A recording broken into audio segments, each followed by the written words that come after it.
where the hot takes live and the truth get checked. East Coast talk, West Coast swagger. Stats on the board, yeah, the debate get louder. No filter talk, yeah, we calling the play. If it's sports conversation, Hey, what is going on? It is Beyond the Surface on the X-Rated Sports Network. Hi, hello, howdy. We got a ton of cool playoff action to speak with you guys and girls about. We have, of course, Dwight Walton in our lower right-hand corner here, Canadian basketball legend in our LA studios. To the left, we have A.M. Pfeffer. To the right, we have Ashley Neville. And we have a very good guest, a very great guest coming on here. He's an actor. His name is Ra Liba. He was an athlete, really is still an athlete, but we had a great time talking sports with him a couple of months ago, so he's going to come back. He's got a new movie coming out called The Hired Man, and I want to get into a William Shatner story with him. That's what you're like, William Shatner, the Star Trek guy. He's still alive, still acting. He's 94 years old. Okay, so we'll get into all that with him. We'll talk entertainment and sports, and we'll merge both of those together. Got to bring it down before we get into our show here. The NBA family and planet Earth lost two fine individuals recently here, and it's shocking, it's dramatic, and it's tragic news. Brandon Clark passed away at the age of 29. Beyond sad. 7-year NBA vet, all with the Grizzlies, scored 10 plus points in his first 5 seasons, finished 4th in Rookie of the Year voting. Just a huge shoulder shrug here, like just how 29, completely heartbreaking and devastating. Kind of can't still believe that it happened. We also lost Jason Collins recently, passed away at the age of 47 after a long battle with brain cancer. God bless him on his journey to heaven. God bless Brandon Clark on his journey to heaven. 13-year NBA veteran for Jason Collins, first openly gay player in NBA history. Jason was on that Nets team that went to back-to-back finals. Jason Kidd, Kenyon Martin, Richard Jefferson, Kerry Kittles, Keith Van Horn, Todd McCullough, all those guys. And so God bless them. It's incredibly sad. And they did a really, really fine job. John Mason, the PA announcer there in Detroit, with the moment of silence last night. It was very, very well done. We talk basketball, okay? And guys, I want Dwight Walton to go first here. Even before me on this one, okay, Dwight? Was that a collapse, a comeback, or a choke job? Okay, last night, Game 5, we saw it. Detroit's up 9, just under 3 minutes to go. Cleveland comes back to win the game in overtime. We all saw it. Fantastic NBA playoff game. Was it a collapse? Was it a comeback? Or was it a choke? Dwight Walton, go! I think my best response for that, Rick, is that it was a combination of everything you just asked. Everything has to go right and perfect on both sides for a comeback of this magnitude to happen. There has to be shot making, there has to be defensive stops, and there has to be cooperation from the team that's collapsing. But what I want to say here, I want to say that the Cavs were very opportunistic in what I thought, as you saw on the group text chat. I thought the Cavs were dead in the water inside of 3 minutes, down 9 on the road. The situation looked dire at best, and for the Cavaliers to stay composed, knowing that the winner of Game 5 wins 82% of the series in a best of 7 series, for the Cavs to stay as composed as they were. There were some calls that we can, or non-calls that we can question from the officials as well, but everything had to go right from all parties involved for the Cavs to come back. And I must acknowledge how great James Harden and Donovan Mitchell were down the gut of that game. And I got to acknowledge the flowers as well to Evan Mobley, who came up with timely, huge shots down the stretch of that game, was terrific defensively as well. It was great to see an NBA playoff game come down to that. And again, for the Cavaliers to maintain composure and to go on a 13-0 run, if you include the overtime period, and to get a huge win on the road. I have to say it was a combination of everything. I'll never say a team choked. I'll never say a team earned the win. It has to be a combination of a whole bunch of stuff in this regard. And the Cavs were extremely opportunistic. All right, Ashley and AM. Dwight doesn't want to take the bait. Do you, Ashley, want to take the bait? Do you want to? Is it a collapse, a choke, or a comeback last night? Well, how did you see it? I'll take the bait. The Pistons were up by 15 points, and unfortunately, Jalen Duren was a huge contributor in that collapse. He's been extremely underwhelming for a 6'10" big man.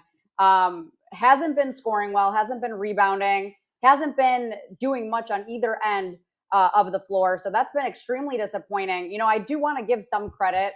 I know that everyone thinks this lineup potentially hurt the Pistons down the stretch, but I like that lineup of Reed, Thompson, Jenkins, Tobias, and Cade.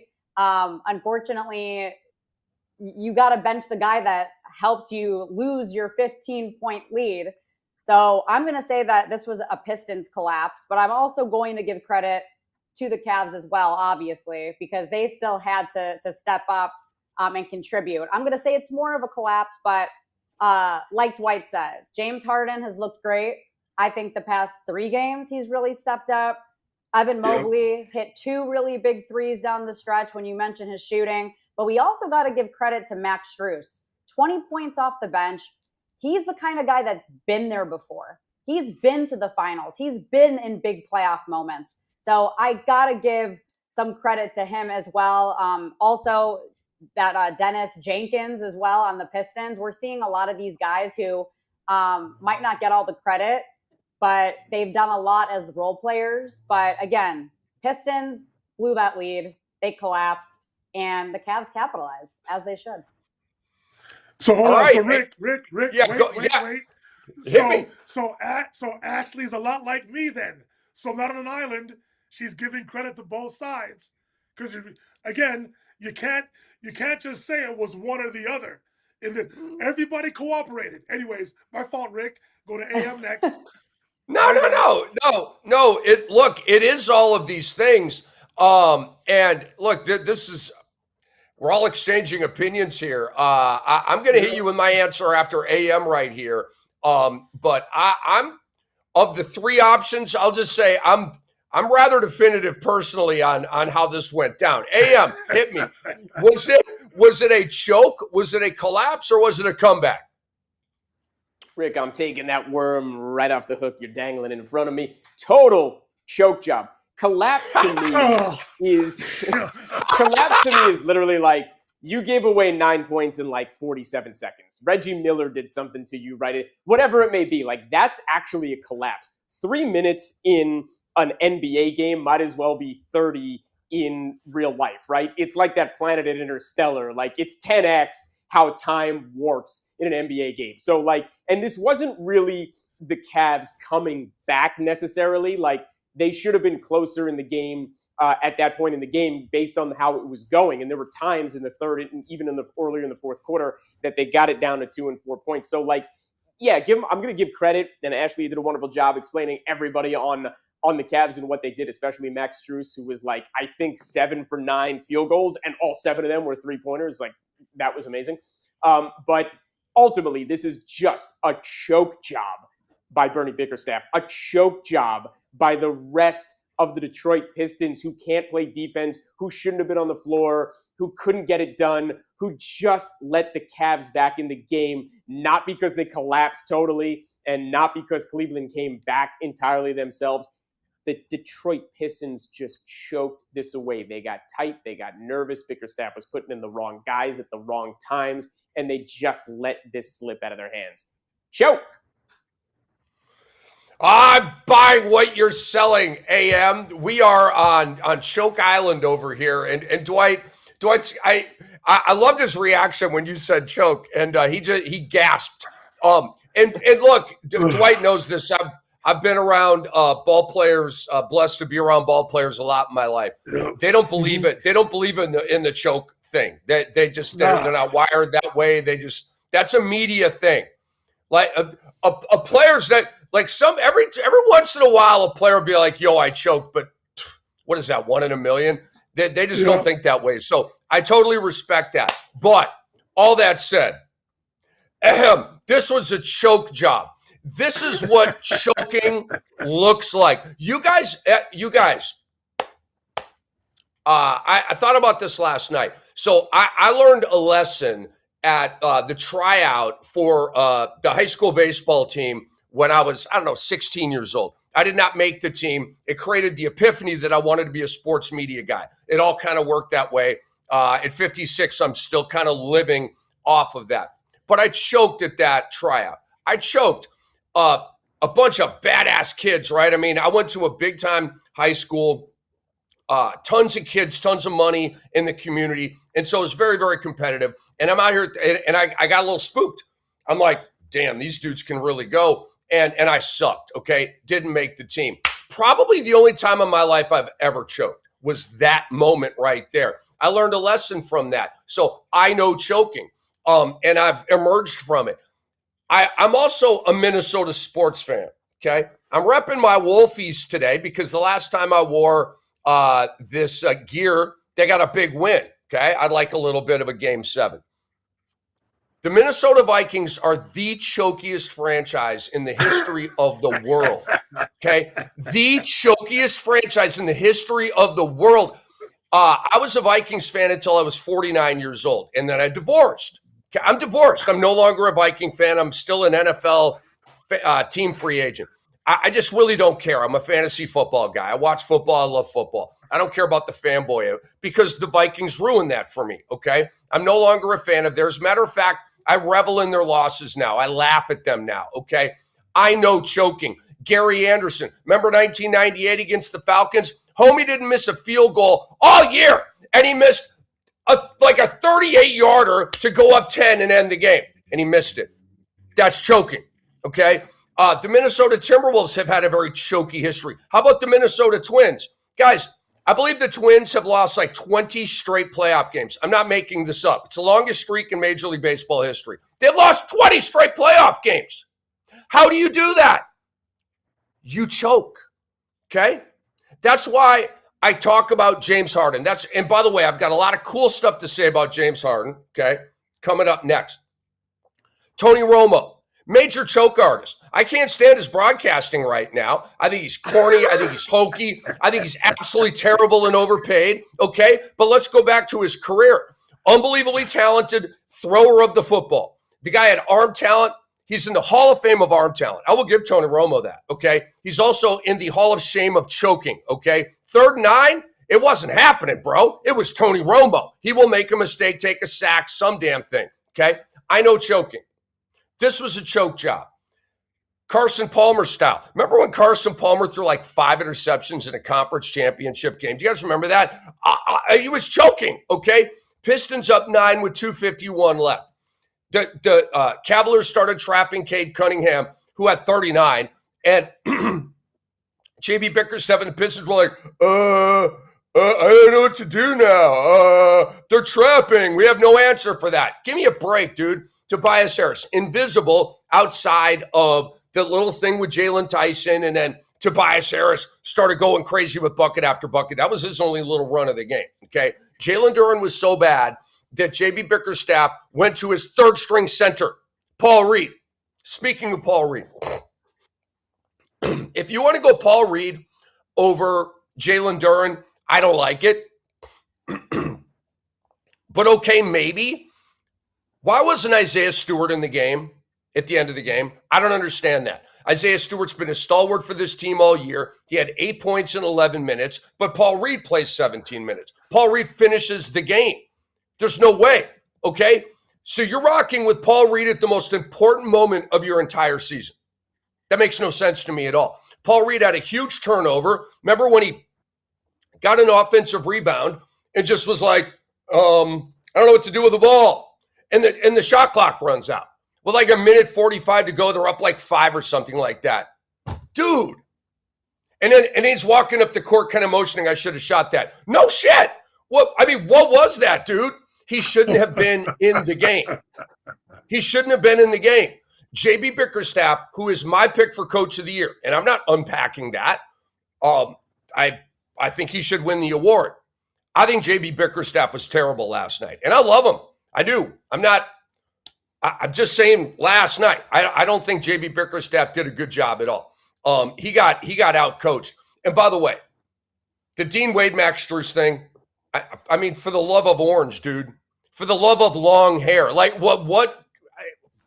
Just play Strus, bro. He had the Shane Battier game last night. All right, let's get to James Harden here, and I will go first here, guys. The question is, was that a breakthrough game for James Harden? Was it a breakthrough game? There's a lot of directions you can go with this, okay? Was that a breakthrough game for James Harden? I say no. It was the soft launch of a breakthrough game for James Harden, okay? I'm giving him his flowers. He was awesome in game 5. 30 points, 8 rebounds, 6 assists, 3 blocks, 1 steal. I think 8 of 21, not great efficiency, but who cares? They won the game, and he was overall really reliable and really fantastic and really clutch, okay? This is one of the most important playoff games of James Harden's career, all right? A lot of times he does not come up big in spots like these, but he did last night. He's been to the finals once, been to the conference finals 2 other times. He's 17 years in the league, okay? This might be one of the longest, maybe the best playoff run of his career, depending on how far we go here. I am happy for James Harden. I've said this all year, guys. I don't make up the fact that James Harden's a killer in the regular season and historically a choke artist in the playoffs. I don't make that up. It's what we've seen. It's the facts of the matter, okay? But like I've said, I am rooting for James Harden to change his narrative. I am. I want him to be clutch, be a winner, rewrite this thing. But he's got a long way to go, guys. Okay, that's why I say soft launch. If he does this again and goes to the conference finals, it's not going to wash away all of the terrible performances in his career. But at that point, I will call it a breakthrough win, okay? Because he's in a different situation right now, older in his career, smarter, wiser. Maybe it is clicking for him in big playoff games, okay? Or maybe he was just fantastic last night. Detroit choked, and, we're going to get the return of James Harden later in this series. I don't know how this is going to go. I'm talking in the moment, in real time about Harden, and really impressed, really happy for him. I'm out here cheering for his success to change this narrative, but he's got to get one more. That's why I say soft launch of a breakthrough win. Let's go to AM Pfeffer. Was this a breakthrough win for James Harden in Game 5? AM. In some ways it was, yeah. In enough ways it was. Guys, I'm going to read you my text that I sent to the entire chain yesterday at about, 7:18 a.m. Dwight remembers it well. Tonight's the night. Pistons favored by 4. I'm putting the entire kids' 529 plans on Harden and the cover. Couple of laughs from the text chain, right? And then Rick was like, please tell me you're not serious. Can I do a Rick Campbell reference? You're not serious. You can't be serious. No, Rick, I wasn't serious, and I didn't make the bet, but I did mean what I said. And James Harden did break through last night, but he's been breaking through for 3 games already. Hell, the guy's been breaking through for 13 years already. There's nothing to be said about James Harden breaking through anything. He is who he is. They traded for him. The pressure, to do just this. The pressure effectively has been off of him. He's 37 years old. He's doing what he needs to do. Mitchell, the previous game, dropped over 40, and he got it done, but Harden was just as good in that game as well. I wouldn't necessarily say this is a breakthrough game. The Cavs have one goal in mind, and that is to get to the Eastern Conference Finals. Every team's goal should be to get to the finals, but the Cavs need to get to the Eastern Conference Finals. That's what had to happen here, and I still expect them to close out Detroit back at home.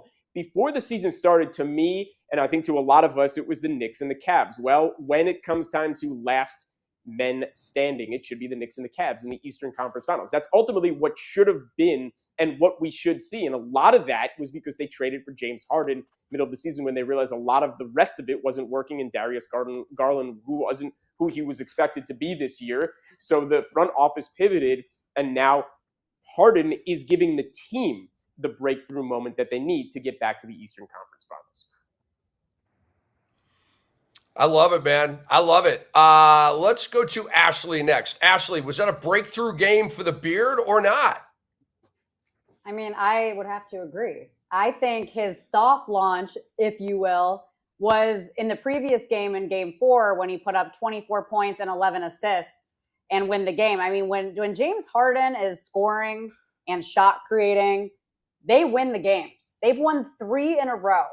And I know we like to talk about, his 30-point game he had yesterday, but he also had 8 rebounds, 6 assists, 3 blocks, 1 steal, and the list goes on. He was doing everything. And yeah, his shot, he wasn't super efficient from the field, but he knows how to play make and get others involved. And like you also said, he's been in the league for years. He's been doing this. Yeah, does he come up short a little bit? Not everything is just to be blamed on him. This is a team sport. I don't always look at the individual. And I think he's really stepped up for them. 3 games in a row, and I honestly think they're going to close it out next game. I think the Pistons are done. Oh, you're shoveling dirt on the Pistons. Okay, Yep, okay. Well, I'm not mad at you. The Cavaliers are perfect at home in these playoffs so far. Dwight Walton, was that a breakthrough win for James Harden? James Harden has been breaking through for his entire career. Yes, the narrative in terms of his well-documented not coming through for his teams at the most opportunistic moments, yes, that narrative is justified. But at least his teams are getting to where they're supposed to get. They've gotten to Western Conference Finals. He's gotten to a finals early in his career with Oklahoma City. Yes, with Philadelphia, we can discuss that until we're blue in the face. But James Harden has been doing this for his entire career. He will go down as one of the best 2 guards to ever play in the NBA, a player that has transitioned himself into becoming a lead guard or / combo guard. Yes, we want our heroes, superstars, to come through in the clutch more often than not. And we understand the record and some of the shooting percentages that James Harden has accumulated over game 6s and game 7s throughout his career. But to pigeonhole James Harden into this breakthrough category in this series because it's currently in our face, I think would be an injustice to his overall body of work. James has had a terrific 3-game stretch. None of us thought that they would beat the Pistons 3 games in a row. And yes, with Donovan Mitchell's, of course, his productivity in the last couple of games, it's been James Harden who has been the great one, the best player for the Cavs in this current 3-game winning streak. And I believe he has so much confidence now that he's going to be the best player and the hero of Game 6 with the Cavaliers closing out the Detroit Pistons. That was a huge comeback last night, a huge, if you want to call it, breakthrough for James Harden. But he's always been doing this. This guy is a fantastic basketball player. He may be slowing down just a bit, but James Harden, more often than not, has always came through for his teams. May not be in the most efficient way, but he's been there more often than not. This is not a breakthrough. He's just doing what he feels he can do under the best circumstances. And right now, he's currently doing it for the Cleveland Cavaliers. They ran a cool graphic last night on the broadcast. He's made the playoffs every year of his career. 17 for 17 making the playoffs. And then he's second most playoff wins all time without a ring to only Karl Malone. Karl Malone's the only guy to win more playoff games and not have a ring than James Harden. Pretty cool stats right there. All right. I think it's Rick. I think it's 99 to 97 now in terms of wins for a player of all NBA status to not have a ring with the most wins. That's what that is. So James has been pretty successful. We understand that when you're a superstar, we want you to come through. We want you to be the hero. But to be in the playoffs all 17 years of his career tells me he's always come through. Now, if you want to, isolate Game 6 and Game 7, okay, fine. But James Harden, man, he's going to go down as one of the best scorers and one of the best combo guards the NBA has ever seen. Period. And I believe a very underrated passer. Every big man that's ever played with him would say there's no way he's underrated. But, the scoring's talked about, I think, more than his passing. His passing's extraordinary. He had some passes last night, the off the dribble, all in one motion. You're going between one guy's legs and putting it through the clown mouth at the putt-putt golf course, and then it goes right to the dude for a dunk. It's like, how, bro? Okay. So Rick, I want to ask one more question to the panel here. If the Cavaliers break through and beat the Pistons, and then the Cavaliers beat the Knicks to win the Eastern Conference, how are we going to feel about James Harden then?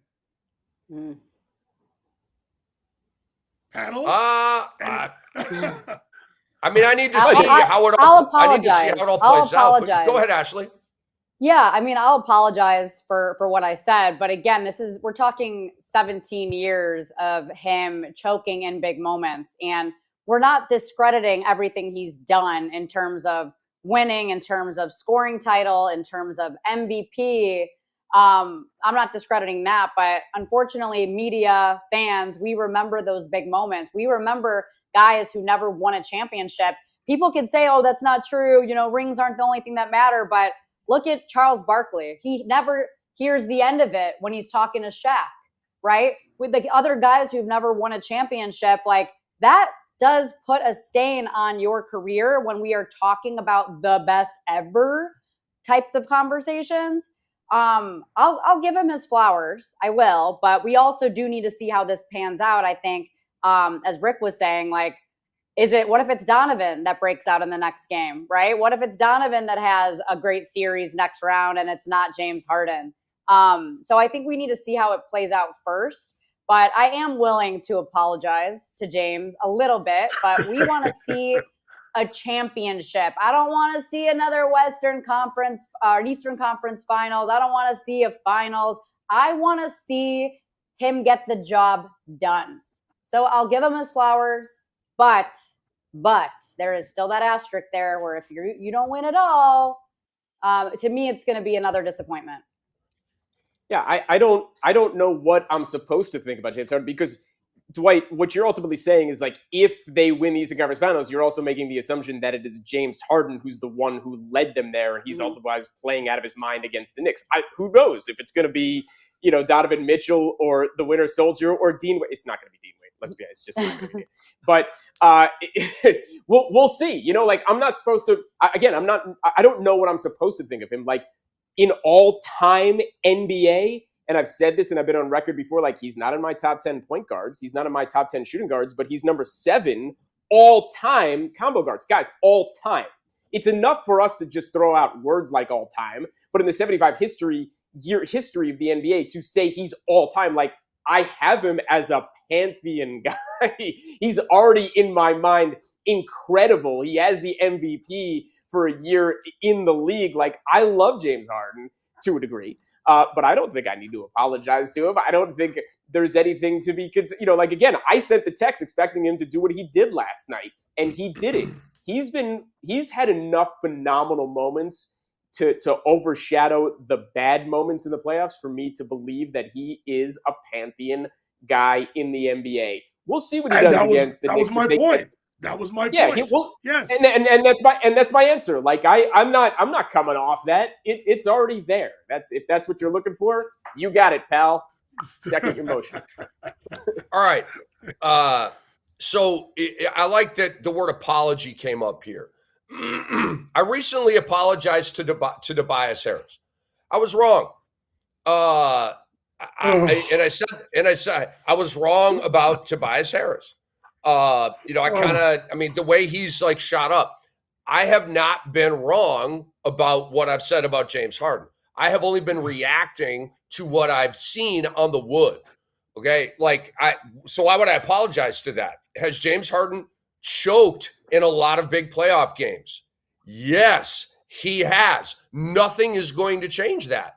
But that doesn't mean that he can't rewrite his overall perceptive legacy. Okay. And look, everybody has, warts or whatever you want to say, like imperfections. Okay.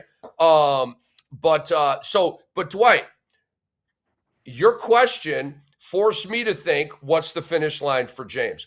What is the finish line in my eyes for him to change the narrative for me, Rick Kamla? Okay. If he makes the finals this year, because think about this, it'll be his best playoff run ever if he does that, because he went to the finals with OKC as the sixth man, right? When you had Durant and you had Westbrook. He's not a sixth man. He's a star in the movie. He's a headliner now, okay? He's never gone to the NBA finals as a headliner, okay? So if he goes to the finals this year as a headliner, that's worthy of changing your narrative, okay? And again, not washing away the bad stuff, but maybe leaving a much better taste in your mouth. Like and by the way, I think it's very safe to assume that if Cleveland goes to the NBA Finals, James Harden is going to be a consistent badass, okay, to finish this series. And then there's no way they're beating the Knicks without an A version of James Harden. There's no way. So I think that's a pretty easy assumption. Okay, Dwight Walton. Yes. I don't know if you have a ref whistle in your office right now, but put it on, okay? Put it around your neck, because I want to get into the Jarrett Allen supposed trip on Ausar Thompson at the end of last night's game, okay? Guys, run the video, please. And Dwight Walton, you first on this. Was this a foul on Jarrett Allen? JB Bickerstaff said Allen fouled Ausar. It's clear he trips him when he's going for a loose ball. Tim Legler on the broadcast last night said that was a trip. That should have been a foul. Dwight, you are our resident referee. So what would your whistle have been on this play? As I said on the chat last night, it's obvious. Not only is it a foul, it's a blatant foul right in front of Tony Brothers. However, in the 32 years of Tony Brothers' experience as an NBA official in high leverage moments, I believe he said in his mind, I am not going to allow my whistle to determine what is a classic ending and possibly an overtime ending to a basketball game. He swallowed his whistle. The foul, or lack thereof, happened right in front of him. He's looking right at it. And he made the decision, I am not going to determine who wins this game on my whistle. That's what happened. Was it a foul?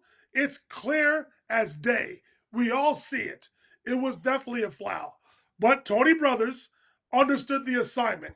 I myself would have swallowed the whistle as well. I ref in many rec leagues. I've ref some big time games. I understand what needs to be done. I know when to take control of a game. I know when I have to use an iron fist with particular players. And I also understand the assignment of allowing the players, unless the foul is completely egregious, to determine the outcome of a game.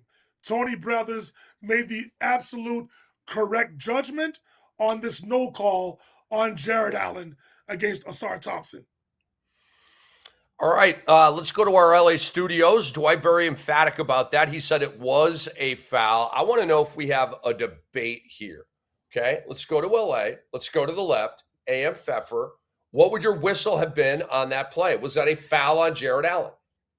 I would have swallowed the whistle as well. It was the right thing to do to no call it, but let's just be real with each other. In 47 minutes and 58.5 seconds of every other game ever, anywhere, 82 games a year, playoffs, this, that, the other, the whistle's getting blown. It's a very clear foul. That is, something to be said. But in the last 2 seconds of a game, when you're on the other side of the court and the team has really no ability to get the ball and advance it and do anything and make it happen, again, you're not putting him on the line. You're not calling an official timeout to advance the ball to change the outcome of the game at that last 2 seconds of the game. So good thing that he swallowed the whistle. But, I mean, come on. Again, in all other 48 minutes of 82 games, it's a foul. But You're not going to get an say argument this. from me. Hold on. But I will say this before Ashley responds. Are we certain Asar Thompson makes the free throws? He's a 54% free thrower. Yeah, he would have made one that's out of two. Neither here nor there. Yeah, that's neither here nor there. He would have made 1 out of 2. I think probably missed the first and all the pressure, and then he goes Thompson twin on that thing. Tickles the twine. But who knows? He might have missed them both. Ashley, what you got? What would your whistle have been on that play? Yeah, you're not going to get an argument out of me. I think the ref made the right call. We don't want those moments to decide the outcome of a game when it's so close. And I did read a stat that I believe NBA or ESPN posted about how they're calling more fouls in the playoffs by over 11% when you compare it to the regular season. Now, that is deeply concerning considering that playoff basketball is supposed to let these guys play, let it get physical, not call so many stops, allow the rhythm and the flow of a playoff game. I mean, that's what we love about the playoffs. It gets more physical. The game slows down. So when you take a look at that number, more than 11% is crazy to me. And when you consider the media, fans that have been complaining about these refs taking over games and how they're calling OKC and those types of games, I think he made the right call. And we got to see a great overtime game.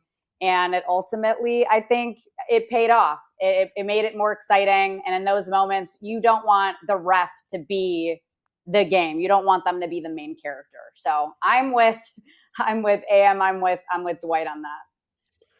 All right, so I'm going to be on Kamla Island here. It's Beyond the Surface on the X-Rated Sports Network. Rick Kamla, Dwight Walton, Ashley Neville, AM Pfeffer, the insufferable Dr. X is at a Shalea concert right now, okay, somewhere on planet Earth, gallivanting the globe as one of the pristine voices who's ever been on this planet. Shalea is singing right now, performing, and so Dr. X is obviously with her and enjoying himself and supporting her.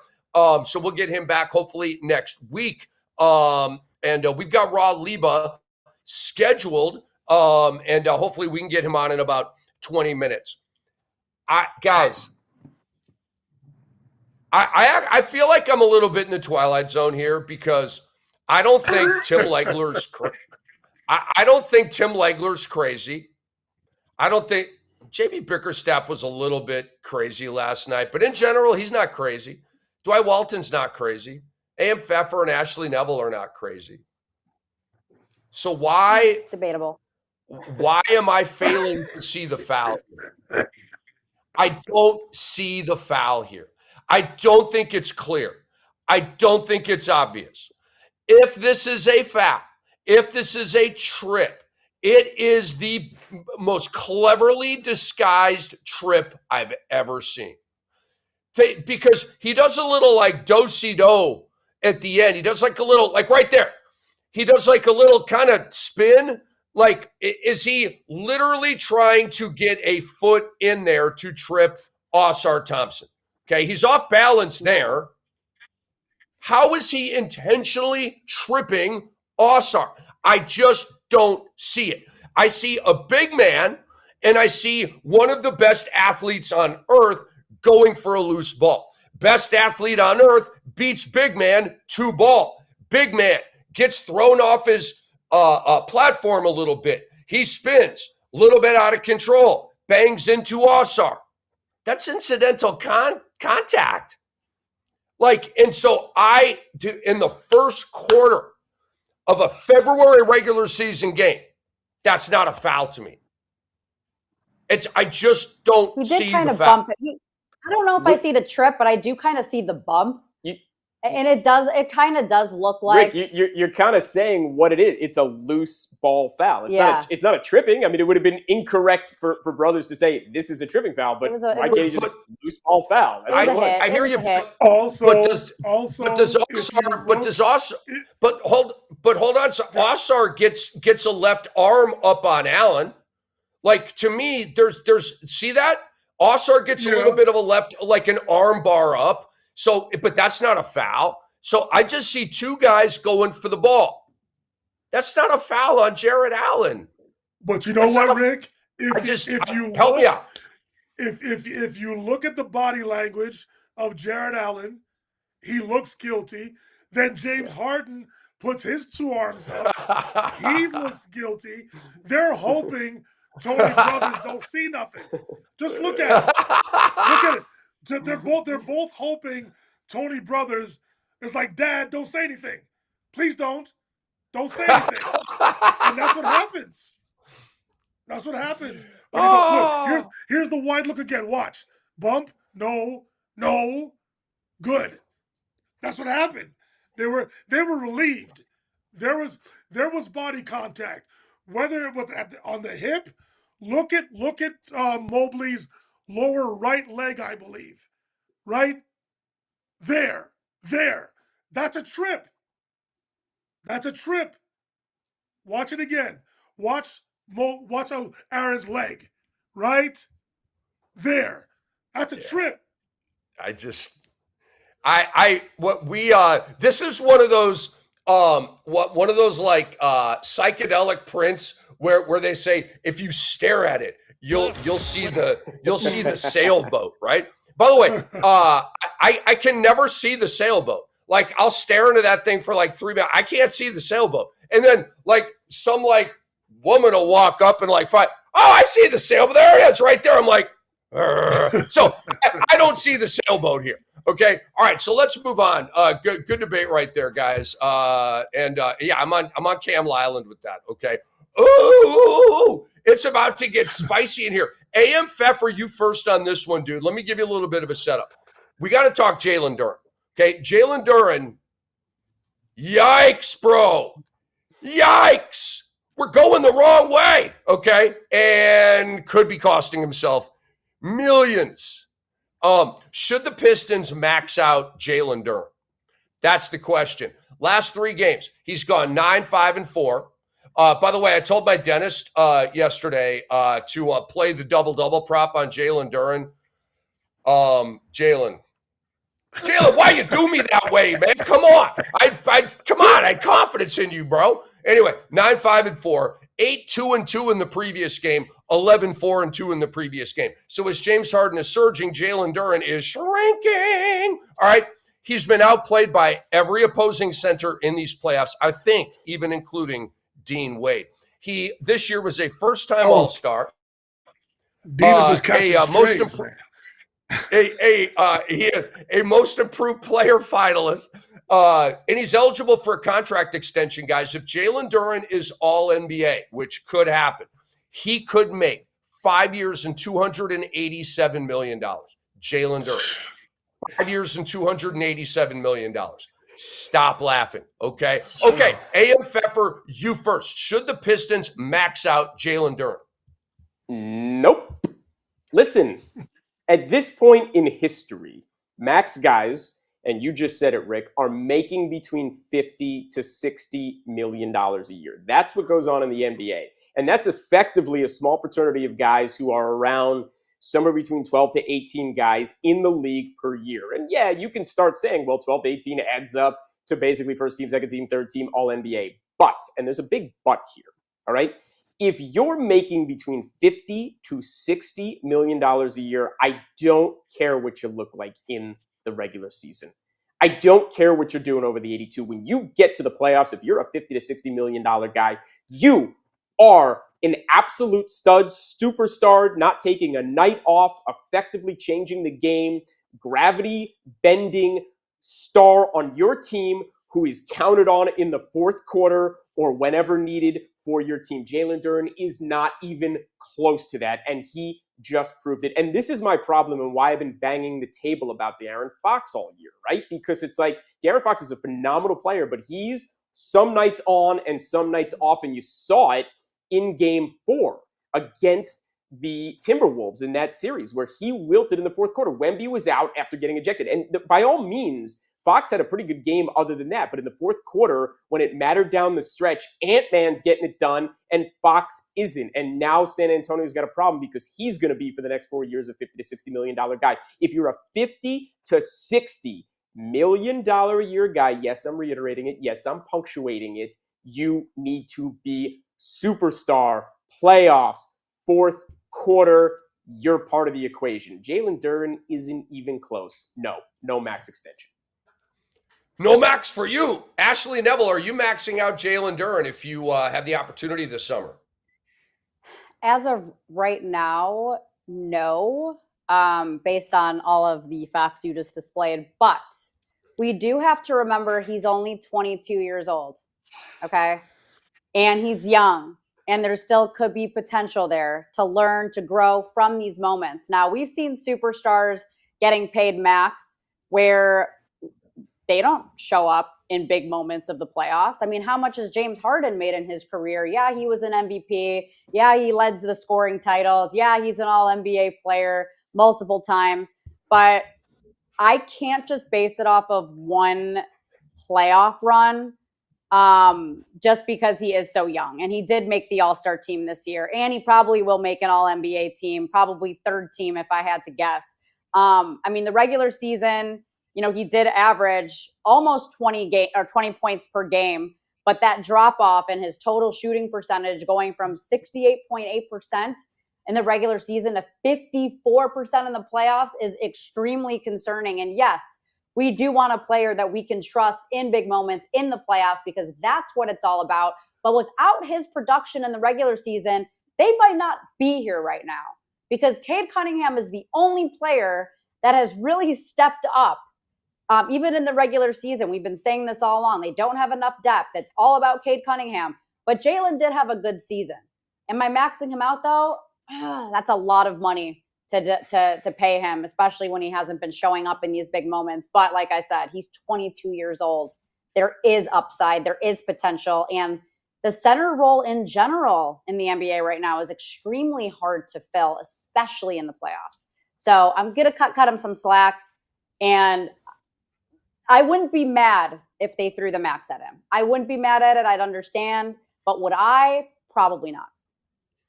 Okay. We have a no. We have a probably not. Dwight Walton, should the Pistons max out Jalen Duren? Ashley astutely just made all of my points. He's 22 years old. The center position is basically dying in the NBA.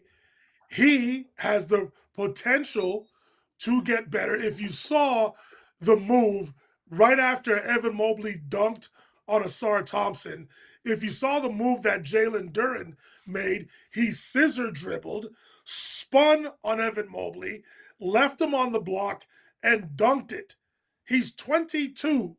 He's basically, this is the second year, but this is his first year of really being on the front page of a scouting report. He's 22. The Pistons absolutely have to pay him the max. Whether it looks like a good move or not right now, I believe this is a prisoner of the moment question. He's going to get better from here. To have Cade Cunningham and Jalen Duren as your two cornerstones going forward, it's up to Trajan Langton and the Pistons staff to fill in the gaps requisite to what's happening in today's NBA. This conversation can shift as early as next year to where he's going to go home, he's going to get back into the lab, and try to improve. Because if you can best believe, if we're criticizing him, trust me, he hears all the criticism and he doesn't want to go through this ever again. Now, has JB Bickerstaff been going away from him down the gut of these games? Most recently, game 5 at home? Yes, we can debate whether Paul Reed or Isaiah Stewart should have been on the floor. But Jalen Duren ultimately is going to be the center cornerstone of that Pistons franchise going forward. I'm going to say it again. He's 22. The center position isn't really great right now, and Jalen Duren has him in that conversation. So, again, according to our eyes, whether we like it or not, sure, the easy response is to say, oh, hell no, I'm not paying him. But from a good business standpoint, right now, as far as I'm concerned, in regards to the center position, the Pistons have to do it. They got to do it. You need a 6'10 strong man who is agile, who's terrific defensively, can rebound out of his position, meaning rebounding in traffic, and he's going to improve over the course of his career as a scorer. He may end up being a bargain later on in his career. Let's see how it plays out. No max. So we have a no, we have a probably not, and we have a yes. And I'm a no. I'm a firm no on this. This would be somebody would have to come in and break the tie in the boardroom here. Because look, I hear all the points that you guys made. They're fantastic. Look, this isn't even a Jalen Duren thing for me. This is a double-double center thing for me in the second apron era. I'll only max out a center if he's giving me rim protection, like 2 blocks a game, and he's hitting threes. A guy like Miles Turner, okay? And like, do I want to max out Miles Turner? No. But a guy like that, a guy like Chet Holmgren, okay? A guy that's banging threes and he's blocking shots. That is a big man that I will pay. I am not going to pay a double-double big man. Not going to do it, okay? Because if you're not, and Jalen Duren is not a rim protector. Occasionally he is, but he's not. He's at like 1 block a game. That's not like an imposing rim protector. Like nobody's like, oh crap, Jalen Duren's in there. I'm not taking the ball to the rim. Nobody ever thinks that way, okay? I want a big, and I want to pay a big that does put that pause into the other team. Jalen Duren does not. Jalen Duren does not hit threes. Jalen Duren cannot dribble, pass, and shoot, as Dwight Walton says. Maybe eventually he'll be able to have all 3. He doesn't have it right now. He's a power guy. He's kind of like Dwight Howard, Dwight Howard light in 2026. I ain't paying for that. No way. No way. I'm not paying, Jared Allen $30 million a year. There's no way. Why? For a double-double in 1 block a game? I'm not impressed by that. I would rather go committee, like maybe what Charlotte did. Moussa Diabate and Kalkbrenner. And then I'm completely badass at every other spot. I got a badass coming off my bench in Kobe White. And I kind of just committee approach the center position. Kind of like what Boston did this past year with Nemish Keita and then whoever they had behind him and Vucevic and all that kind of stuff. They were second in the East with that formula. Okay, and obviously I think they would have won that series had Jason Tatum played Game 7, and they'd still be playing right now, okay?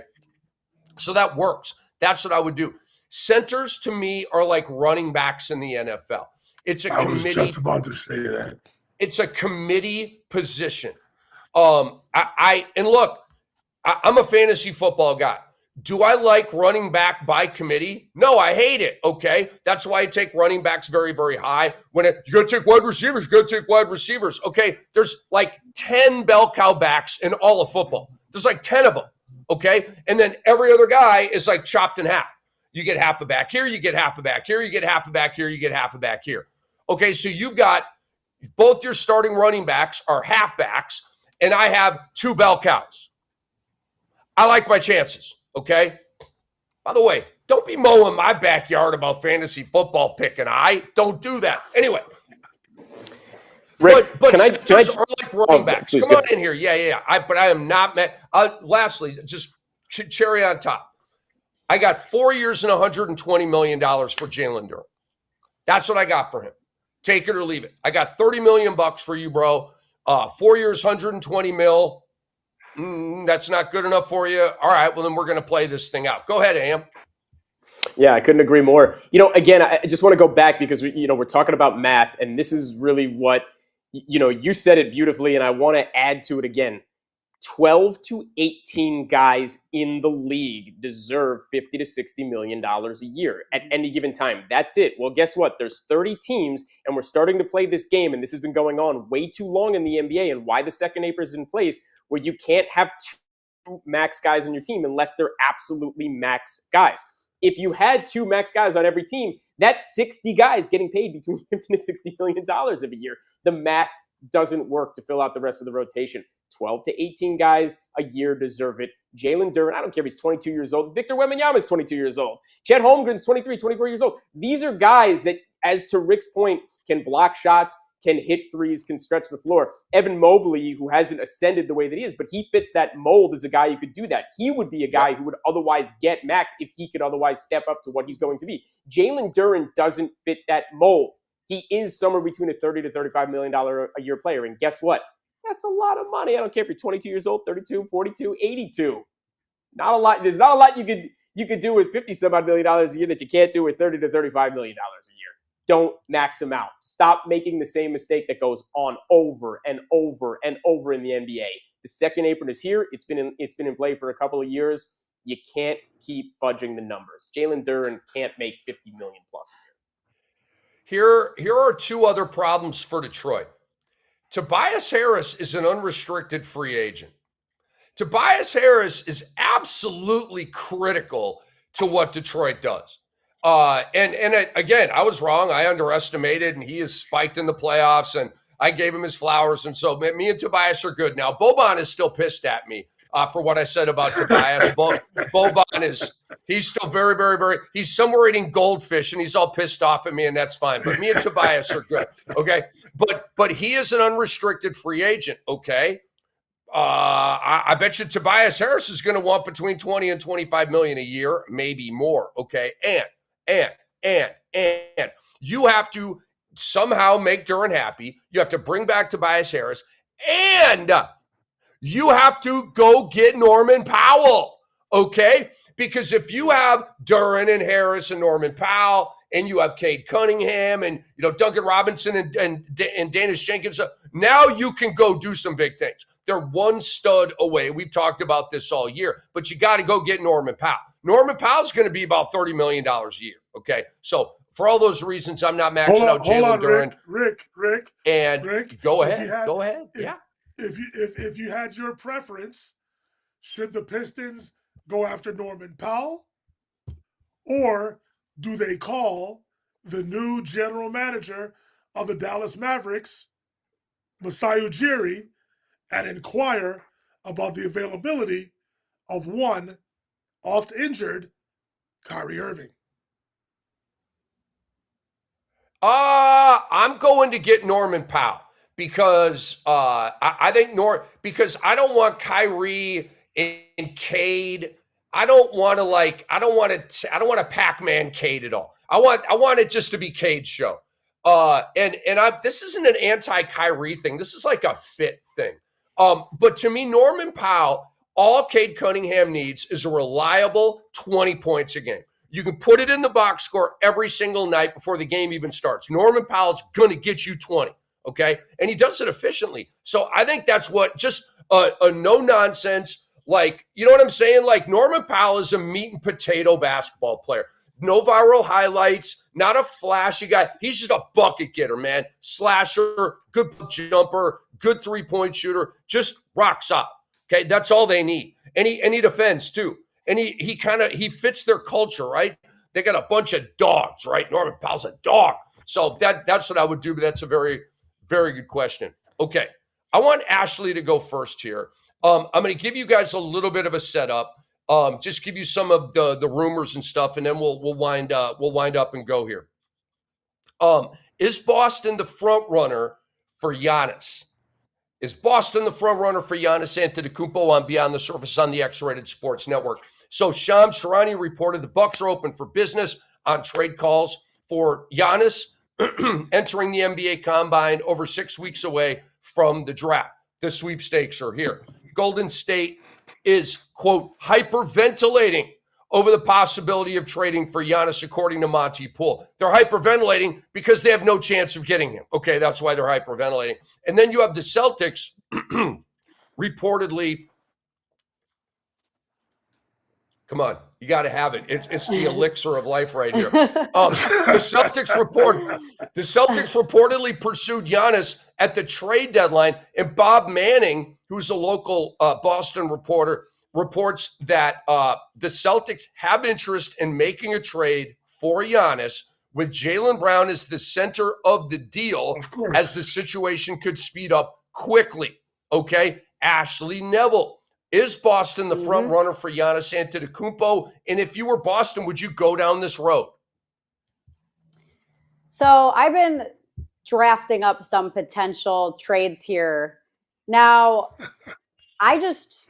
if I'm the Bucks, for example, the reason there hasn't been a trade yet is because they haven't found enough value to get rid of Giannis. Now, do I think a Jaylen Brown Giannis trade straight up is worth it for the Bucks? No, I don't. I don't at all. I think, and also the Warriors, what do the Warriors have to offer right now? And if I'm Giannis, do I want to go to Golden State to play with Steph Curry? You don't know what their roster is going to look like next year because there's a couple guys in potential free agency. They also haven't been, Steph is getting older and he's been getting injured more. So now you've got Giannis and Steph who've been dealing with injuries. So I don't really know what the future holds for the Warriors either. You guys are going to think what I'm about to say is ridiculous and it might break basketball, but I think OKC has the best potential package to try to get Giannis because they have 100%. so many players that they can offer for the Bucks. Now imagine a team like OKC that already has so many shooters. They have elite ball movement, spacing, the pace. Now you put SGA, who's a guy that knows how to get to his spots. He thrives in the mid-range. But then you got a guy like Giannis, who's super athletic, who could get to the cup, the dunks, open lanes. Also, he could dish it out to guys in the corner. I think this makes the most sense. I would like to see Giannis go to OKC.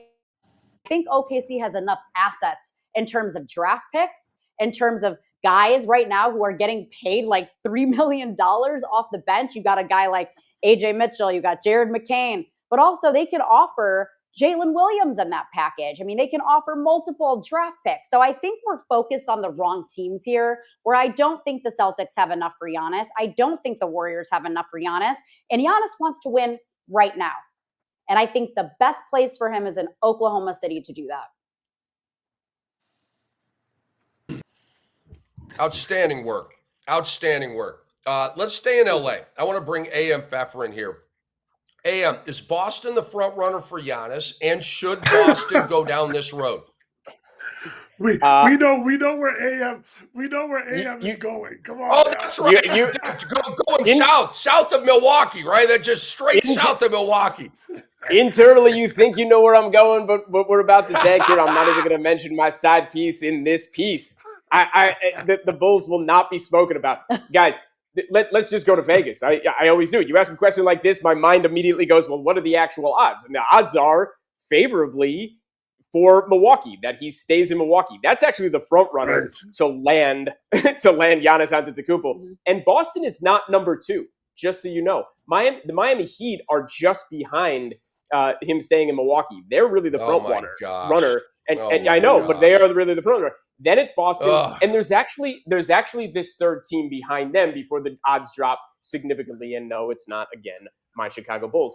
It is the Dallas Mavericks. Ooh. And the Mavericks, to me, are interesting. And I love what you said about Oklahoma City, but the Mavericks are really an interesting team for him to land on. And I just kind of want to unpack it a little bit. And I like I like that maybe over the next week or two, we're talking a lot more about them as the destination. They've got a lot of interesting pieces that Milwaukee might want back because, again, we've spoken about this. I've spoken about this ad nauseum at this point that Milwaukee needs to really pontoon themselves, but they can get non-expensive or inexpensive grizzled veterans plus the draft picks, and they need these assets. So at least you're building out a team and you got what goes on. I mean, like, look, Derek Lively is still a young guy.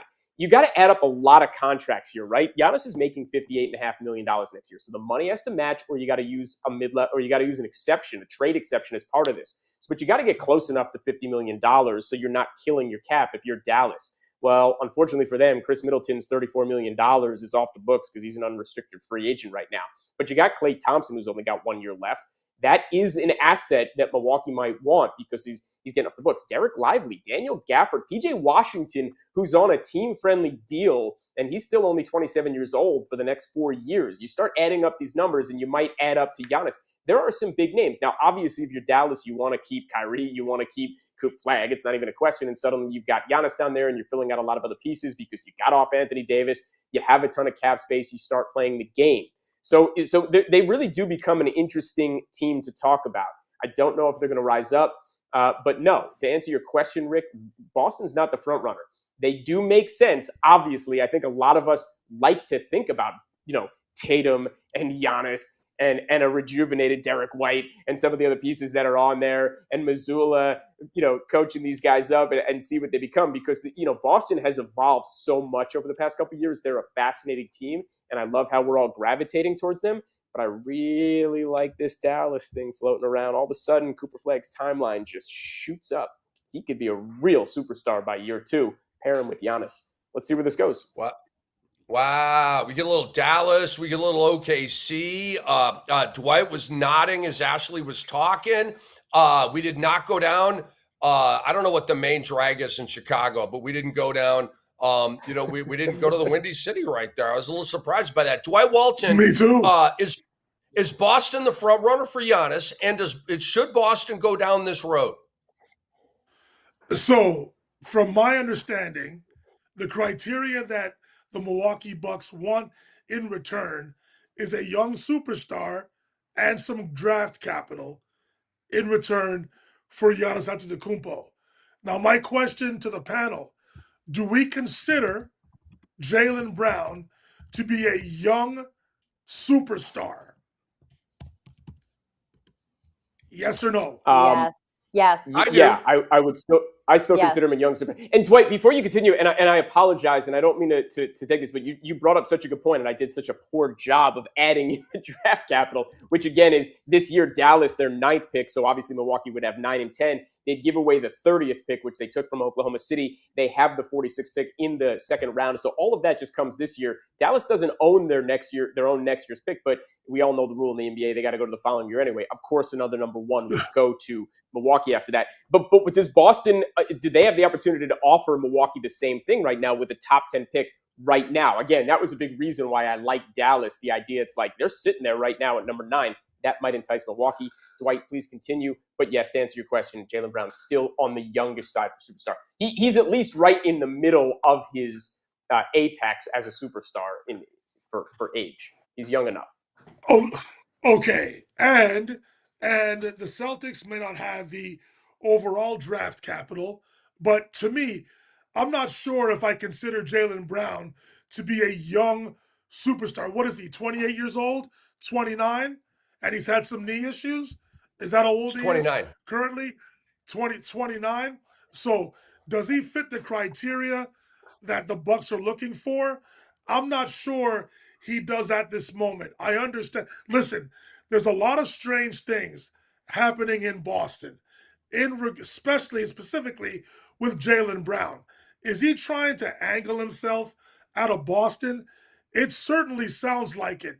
And there's a lot more smoke being added to this fire, even more so than the comments that he made initially after the Celtics lost. There's even more stuff coming out right now. It seems to me that Jalen Brown is angling himself out of Boston. So Milwaukee seems to be the obvious answer in terms of the front runner. But I too have heard the same rumors in regards to the Dallas Mavericks.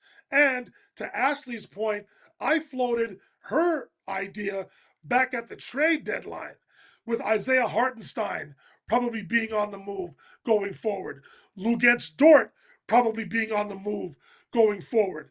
But with the way I understand Sam Presti operating, I think he likes more numbers in terms of depth than actually bringing in a superstar or a co-host to Shai Gilgeous-Alexander's superstardom right now. I think he's extremely comfortable with the fact that the Thunder are still overwhelming favorites, although their alleged second best player in Jalen Williams isn't playing. I believe their record right now, if you include the playoffs, is either 64 or 65-10 without Jalen Williams. And the emergence of a second round pick who's making $3.8 million this season in AJ Mitchell is making life even more easier for Sam Presti to lean on the depth quotient. So I'm not so sure if Presti would make a move for Antetokounmpo and give up some of that young depth. That young depth is the reason as to why San Antonio Spurs, notwithstanding, their depth is why they overwhelm teams. In some cases, their defense gets better when their second unit comes in. And then when Jalen Williams is actually healthy, you slot AJ Mitchell down to the second unit. If he's already cooking first units, what is he going to do against second units? So I don't think Giannis going to Oklahoma City is in the cards. So to go back to the original question, I think he stays in Milwaukee. I think they're the front runner, with the Boston Celtics being a distant second, because if you consider Jaylen Brown to be that superstar or quote unquote young superstar, that's where the Bucks will want to start. Depending on who they draft in the lottery, that may entice Giannis to want to stay. They're going to get a good player at his position. I'm seeing some, you guys know how high I am on Yaxel Lundenberg. They have him going 12th to the Bucks. If he's available for the Bucks before the Thunder, they better draft him to keep him away from Oklahoma City. And that may entice Giannis to say, you know what? I might have a young LeBron on my team. I'm going to stick around and play with him. I'm not comparing him to LeBron, but to be 6'8", 260, to be able to dribble, pass, and shoot, and to be able to guard at the very least positions 1 through 4, I wouldn't mind playing with the Yaxel Lundenberg if I'm Giannis Antetokounmpo. He's 6 on my board. I think I do not understand mocking or rating Lundenberg at 11 or 12. And I don't know. There's a guy in every draft, but I loved Matus Buzelis in his draft. And he went like 11th or something. I'm like, this is a top 5 talent.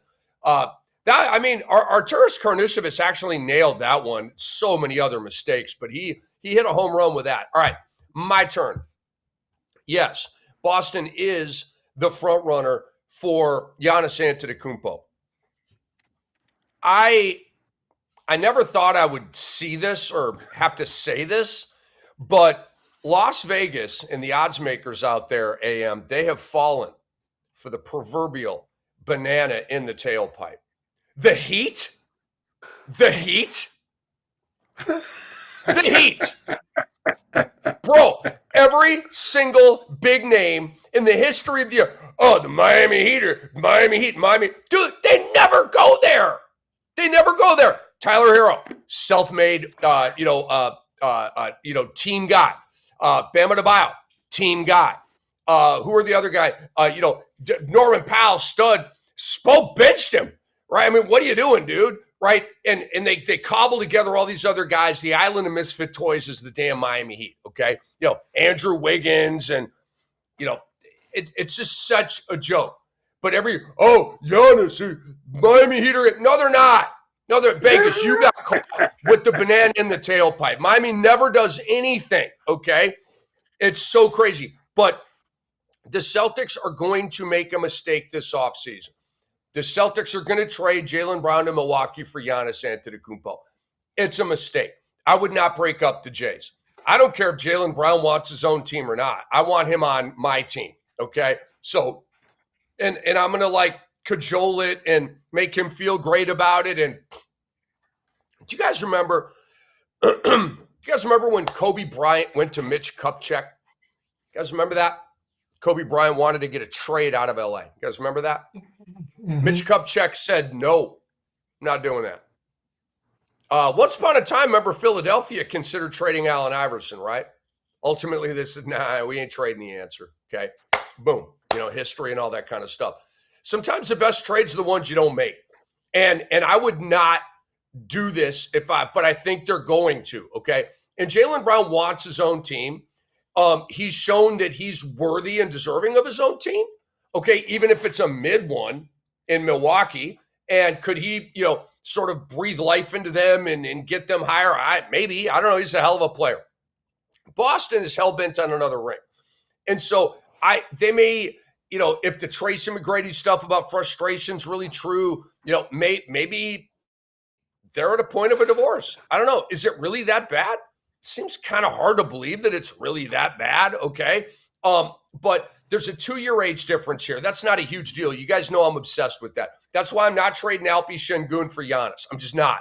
I'm not giving up like 7 years or something. If Alpi's like 24 and Giannis is 31, hell no. I'm not. Who's better? Giannis, duh. I'm not giving up 7 years, bro. I'm not. And I'm an Alpi guy. I know. Oh, he sucks. He can't play D-by. All this stuff. I get it. Alpi Şengün, to me, is the second coming of Pau Gasol. I heard a lot of the same BS about Pau Gasol. He sucked. Boom, boom. He got 2 rings, okay? Pau Gasol was not soft. He was finesse. Big difference, okay? So also, ask yourself, who's a more effective basketball player right now? Who is a more reliable basketball player right now? Giannis or Jalen Brown? Reliable, it's not debatable. Jalen Brown's way more reliable than Giannis. Giannis has become entirely unreliable, okay? Who's the better player, the more effective player? It's debatable. It's debatable. I'll take dribble, pass, and shoot, okay? I'm obsessed with skill. So I'm going to rock with Jalen Brown. You guys can take Hulk smash and Giannis coming downhill and running into the wall and going to the free throw line and shooting 60%. You knock yourself out with that. You guys know I love Giannis. I do. However, I think he's a little overrated at this point, okay? Jalen Brown is not. Jalen Brown's the second best two-way player in the game behind Wemby, okay? Jalen Brown might be like the second best perimeter defender in the game behind Oscar Thompson, okay? But he's at least top 5, top 10. Fantastic defender. Trading Brown for Giannis is a bit of a lateral move to me, guys. Like, let's just say straight up or whatever, and there's not a whole lot of sweeteners with it. Jalen Brown, Giannis Antetokounmpo. Giannis is happy. He's on a upwardly mobile team. Jalen Brown gets his own team, okay? Guess what? It's a lateral move for Boston in this way. Boston, after losing, I'm not worried about the Porzingis thing. I'm not worried. He was a half man, half a season, okay? Guys, stat for you. How many games did Kristaps Porzingis play in Boston's finals run when they ultimately beat Dallas? He played in 7 playoff games. 7. They won that ring without Porzingis. He literally had nothing to do with that ring, okay?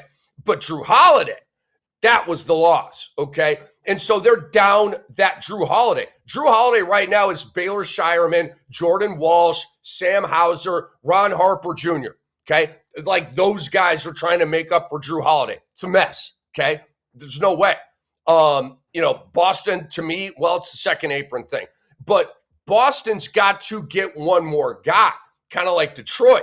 So, like I said, if I'm trading Jalen Brown to Milwaukee you got to give me back Kevin Porter Jr. or Ryan Rollins or Kuzma. I need somebody else. I need somebody else back with him. They're not going to do that. AM Pfeffer, you first on this one. Let's shift over to Daryl Morey. Daryl Morey got whacked, okay? Joe Pesci style in what was that, Goodfellas? When he walks into the room and sees the plastic on the floor and he's like, oh no, boom, right? That was it for Joe Pesci in that mob flick. They took out Daryl Morey, president of basketball operations for 6 seasons, let go by the Sixers. The 76ers ownership, guys, this is important. According to Jake Fisher, very much approved trading Jared McCain to the Thunder, and that is not why Daryl Morey got fired, according to Jake Fisher. So the question is, why did Daryl Morey get fired? Why did the Sixers fire him? Okay, what was the final straw? What was the fatal mistake? Take it wherever you want to go. AM Pfeffer, you first here, man. Why did the Sixers fire Daryl Morey? I'd like to think that there's just one straw, but there are many that added up over the last 36 months. And it probably started with the James Harden feud, and ultimately the fact that he let him go and he brought back PG-13 for him, and then James Harden made his way over to Cleveland, and he's still got a lot left in the tank, and he's getting it done. And as we know, PG-13, it turns out maybe he's got some mental issues that he was vulnerable enough to talk to us about, but he missed 25 games and then ultimately came back in the playoffs and looked good for 2 games and then, really had some lapses down the stretch and didn't get it done.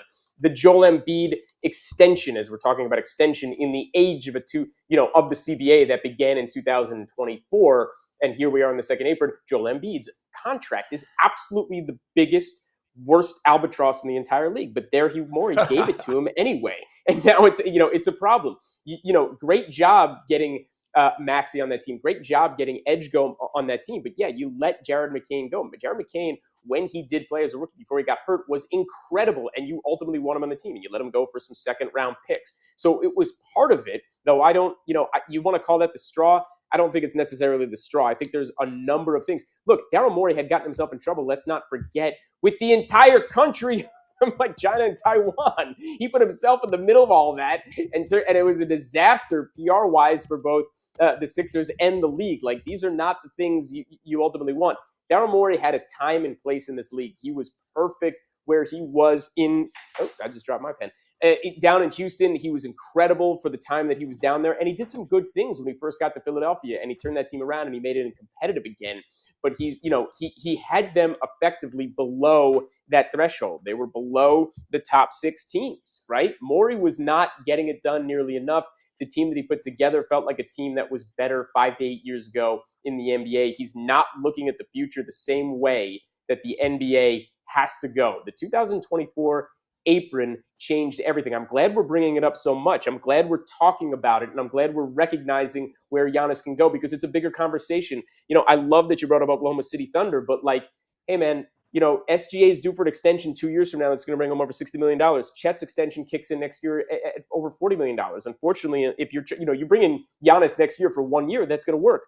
But if you're trying to give him a 3-year extension, expect him to be on Oklahoma City, you can't have all 3 of those guys. No matter what you do with Jalen Williams or Caruso, it just, so that's why the Heat are where they are in the standings. That's why Boston could subsume Giannis as long as they get off Jaylen Brown, because they got 2 guys that's making $60 million. That's just how this works right now.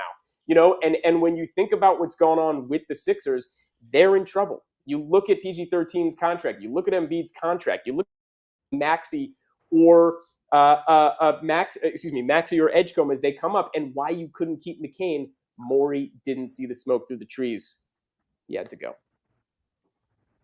Wow. I knew we'd get a great answer right there. I just looked this up. The Sixers got a 2026 first-round pick and 3 seconds for Jared McCain. That's a decent little haul, okay? Like, Jared McCain was a first-round pick, but you get a first-round pick back in 3 seconds. I'm not saying it was a great trade, but I'm also saying the Sixers didn't get, fleeced. You know what I'm saying? Ashley, you next. So we're talking Daryl Morey here. What's your read on why he was fired? What do you think was sort of the death knell here for Daryl Morey? Well, I do think it's multiple straws. It's not just one situation, as Am said as well. We could start with that feud from James Harden and all, I guess, the lies that ensued between that relationship and the promises and all of that. But I do think the McCain trade hurt him when we see everything that he's been providing to OKC off the bench. And then Bingo. I also have to factor in Julian Champagnie of the San Antonio Spurs, and they waived him, I believe, back in 2023. And we've seen him helping the San Antonio Spurs in big stretches of this playoff run. And those are two players that could have helped Philly tremendously in this postseason. Now, I do need to give Philly some credit because I don't think we expected them to beat the Celtics in the first round. So I do think they overachieved a little bit from our expectations, considering Joel Embiid has had injuries for the last couple of years. So I do have to give them a little bit of credit. I don't think we expected that. They did get swept in the second round, but there were glimpses of hope. Okay, yeah, PG wasn't great in fourth quarters, but he is getting older. His explosiveness, he's been talking a little bit about that, and that's something that he's trying to get back. But I love Tyrese Maxey. I love VJ Edgecombe. I thought that was a great draft pick for them. And there's a lot of upside and potential with those two. So I'm not going to completely say that Daryl Morey destroyed this organization, because he does have to run by a lot of his decisions to ownership. And we also don't know how much ownership played a role in some of these decisions as well. I mean, I feel like a lot of these GMs or presidents of these teams tend to take a lot of the heat. They're the scapegoats, as we saw with Nico Harrison in Dallas. So do I think he deserved it after, he was he was there since 2020. I do. I think 6 years is more than enough to prove yourself. And I don't think he made the cut. Ooh, I like it. I like it. Hold his feet to the fire. Dwight Walton, why did the Sixers fire Daryl Morey? Yes, you heard Josh Harris talk about they want to make a fresh start. Obviously. Also, what this move tells me is that the new GM, whoever Bob Myers hires, maybe he should just hire himself to oversee the entire operation. But because of the job he did in San Francisco with the Warriors. But I truly believe the Jared McCain move was the death knell for him.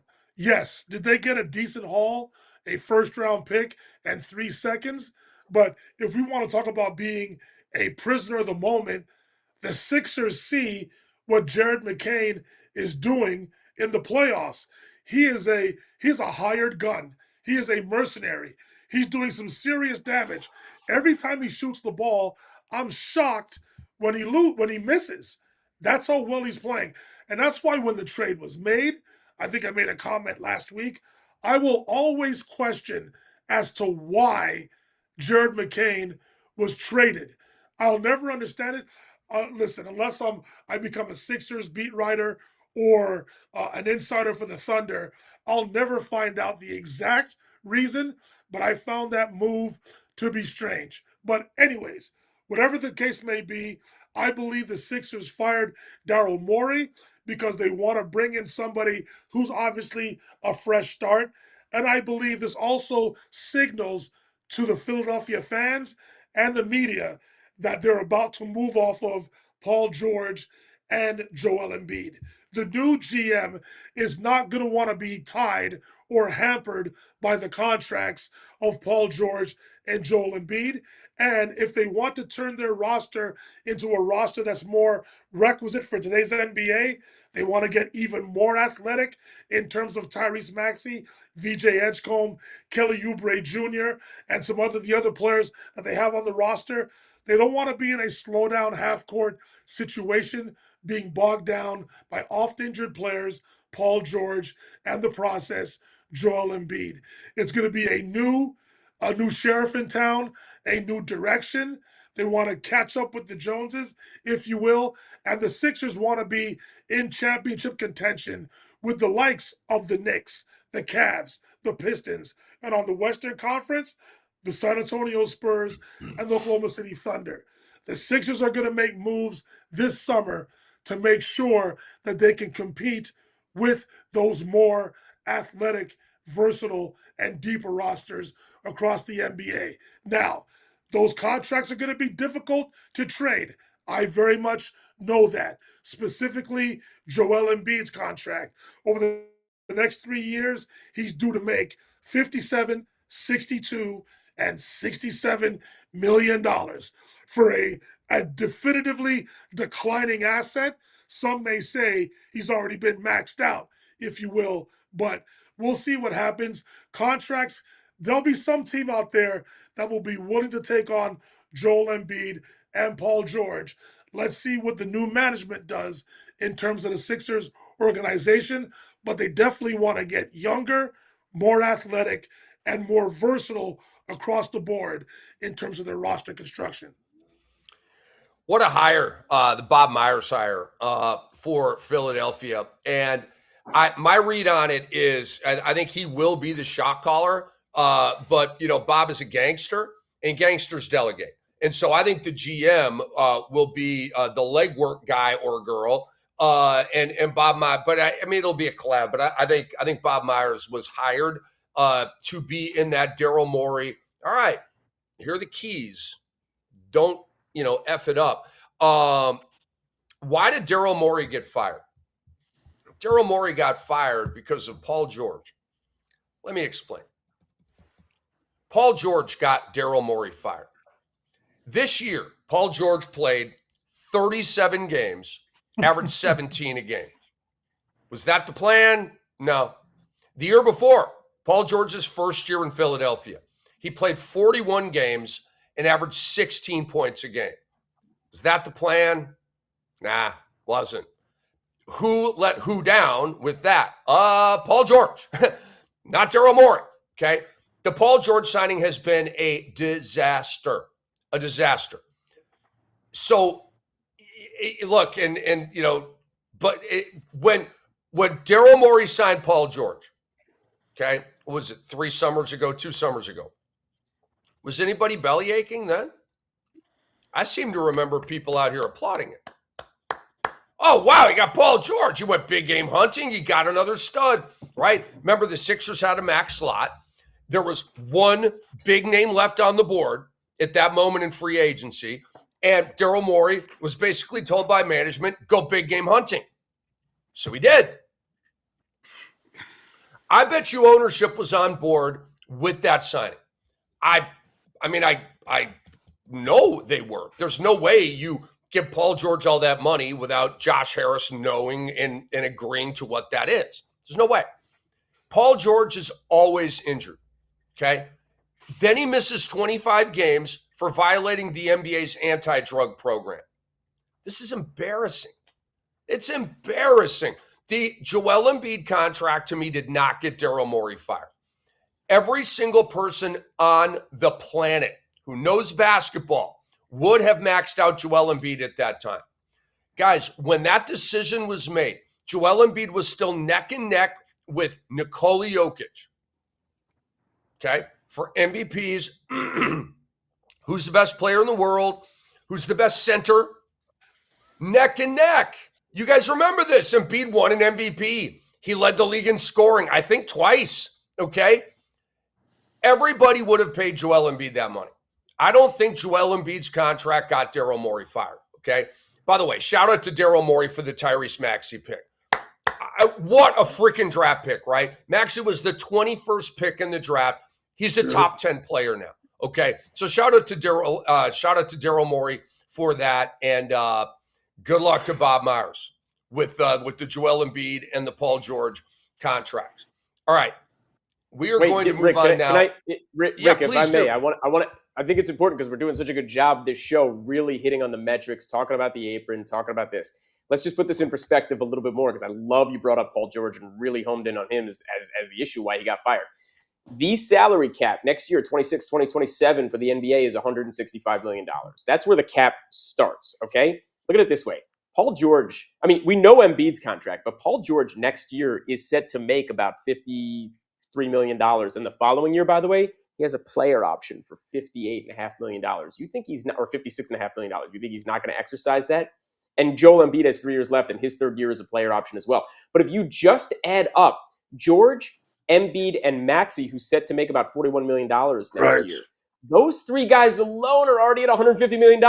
Before you hit the salary cap of $165 million, you got $15 million to bring out the rest of the team, and the luxury tax threshold is $201 million before you start hitting the first apron and the second apron tax, which nobody wants to even sniff or be in anymore. Or if you do, you better well as hell be Oklahoma City or San Antonio and sniffing the championship, not the 7 seed fighting for your life in playing games. It's a problem, and Morey put them in this position, and George is really the biggest catalyst. Because, to your point, Rick, I think a lot of people at the time when he made the extension for Embiid might have done the same thing, even though it's now the worst contract there. But wow, that George contract looks horrendous. And just to go back to Jared McCain for a second, he was the 16th pick, and he outplayed being the 16th pick, and they got back the 22nd pick in this year.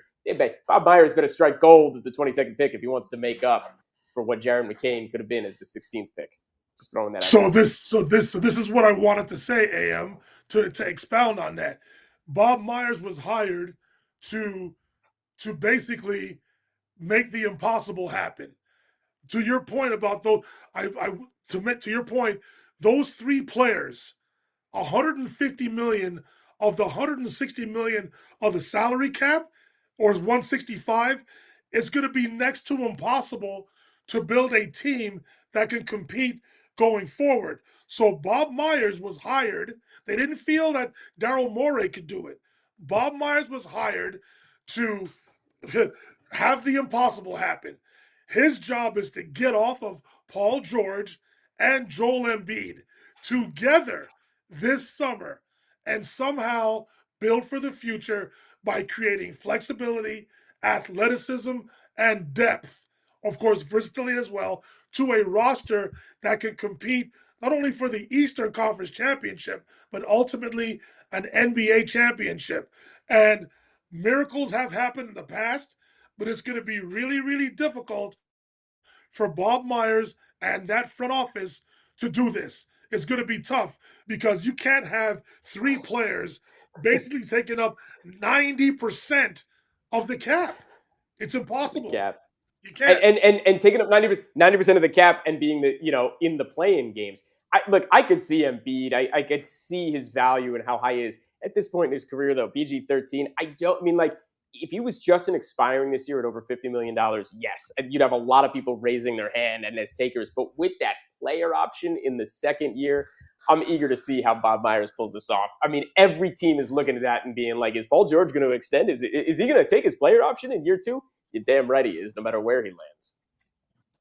Did you guys see what Paul George said about lacking explosiveness?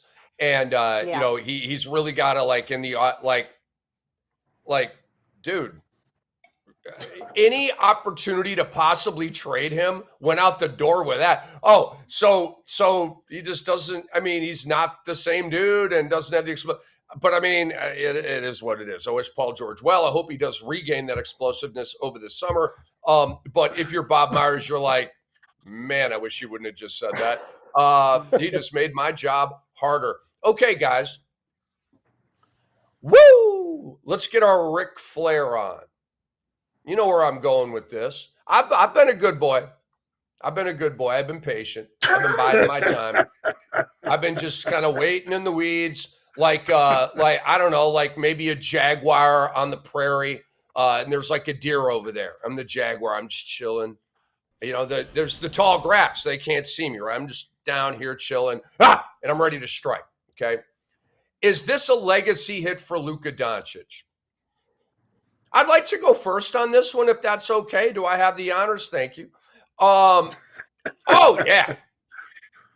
This is a legacy hit for Luka Doncic.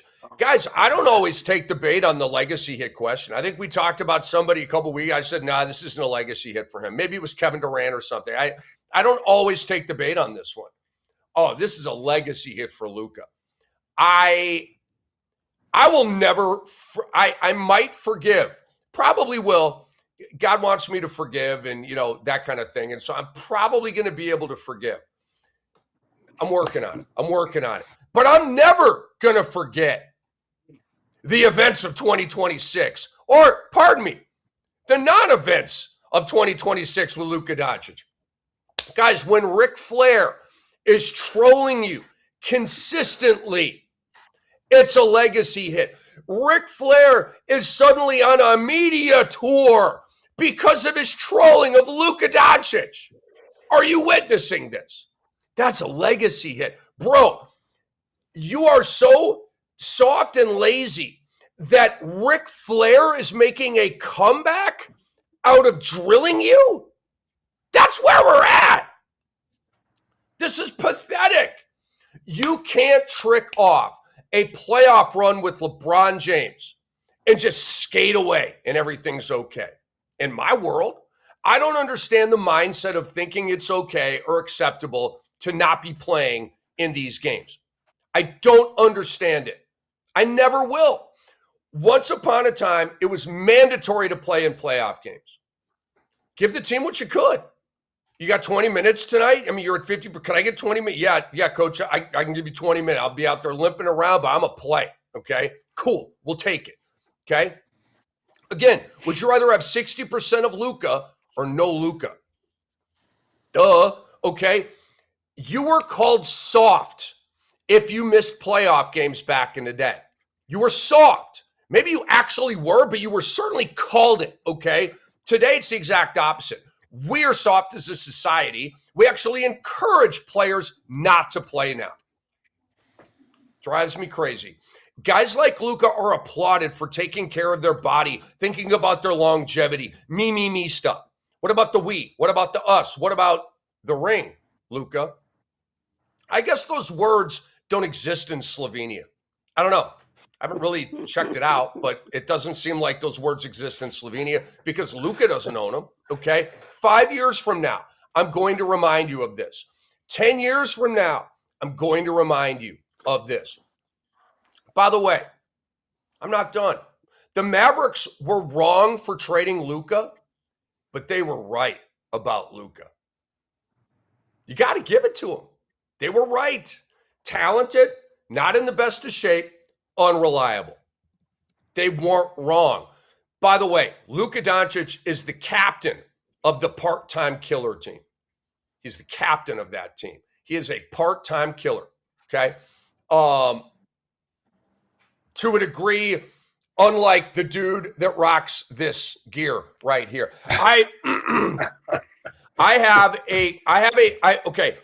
So we're going to go around the table here.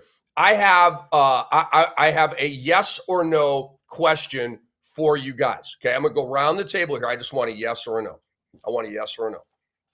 I want to go to Ashley first. Ashley, Luka Doncic has a grade 2 hamstring strain. Okay, he missed 5.5, 6 weeks or whatever. All right, those are the facts. Would Anthony Edwards have found a way to come back and play in playoff games with that same exact injury? Yes or no? Yes. Would Jalen Brunson have found a way to come back and play in playoff games with that exact same injury? Yes. A.M. Pfeffer, would Anthony Edwards have come back to play in playoff games this year with that exact same injury? Yes.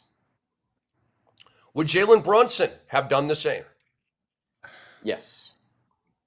Dwight Walton, would Anthony Edwards have come back to play in these playoffs with a grade 2 hamstring strain, maybe 3 weeks into the recovery time?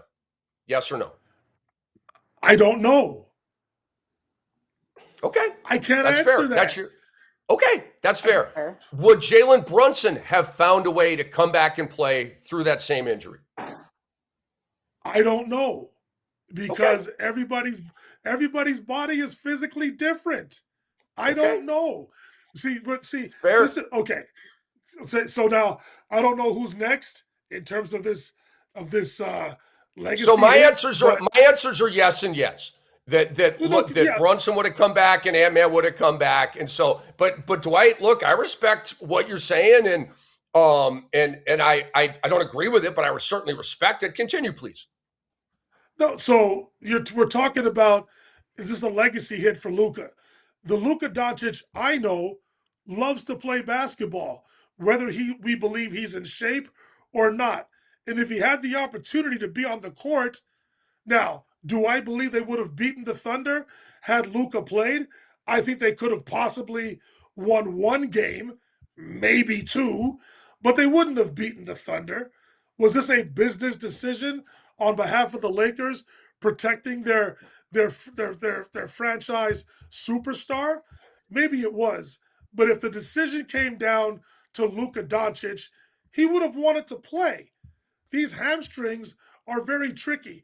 Then we're asking a player who we're already questioning his fitness level to come back after being off for 6 weeks to quite possibly to play against the most athletic, most versatile, most deep roster, and possibly the fastest pace in the NBA for Luka Doncic, who's already not known as a defensive stalwart.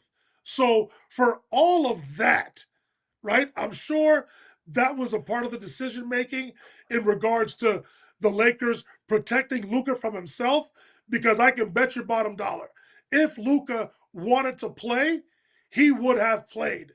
But to put him onto the floor with all of those studs on the Thunder at this point, the Lakers probably made a realistic / business decision by saying, Luka, just chill out.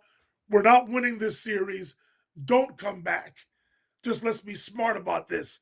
But again, I would admit that maybe the Lakers are protecting Luka's legacy by policing for him rather than allowing him to possibly completely tear that hamstring off the bone, which means surgery, which could possibly put in jeopardy the start of next season.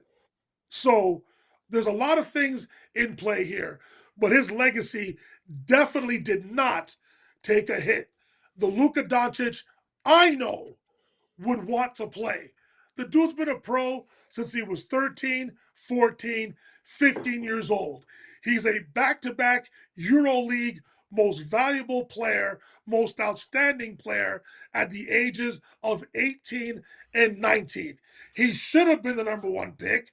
That's why the Suns, the Kings, the Hawks, and now the Mavericks are suffering. The Lakers are now the beneficiary. Another discussion is what you said at the end of your rant. We understand probably now why the Adelson and what's the other person's name? Dumont groups didn't want to sign Luka Doncic. That's a whole other conversation. But in terms of the legacy being hit for Doncic, in no way, shape, or form is that my response. Luka would want to play. Maybe the Lakers were using a business / realistic decision here in protecting Doncic from himself. Because if you corner him in a room, Rick, he's like you, AM, and Ashley. They'd want to play. Like Anthony Edwards and Jalen Brown would want to play. Luka for sure wanted to play. I think a business / organizational decision was made in regards to Luka Doncic.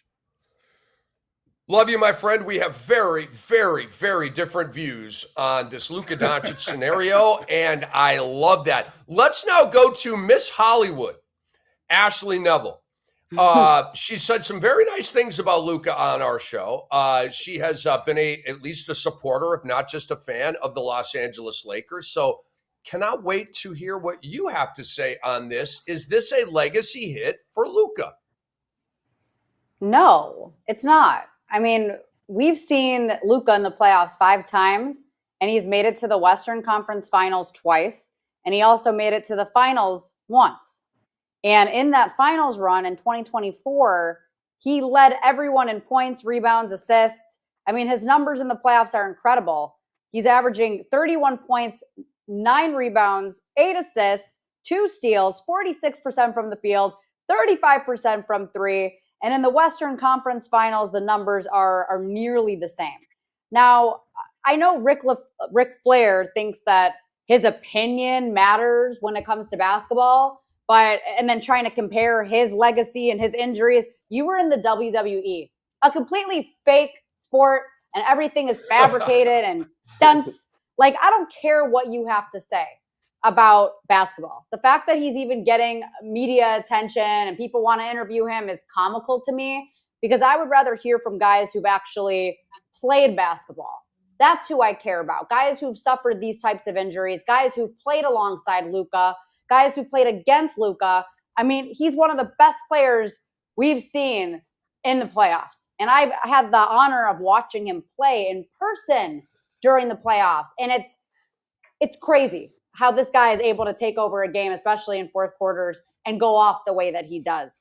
I do agree with Dwight. Like, he would have played, but I do think there was a business decision that the Lakers made. This is your franchise player. This is your face of your organization for the next decade.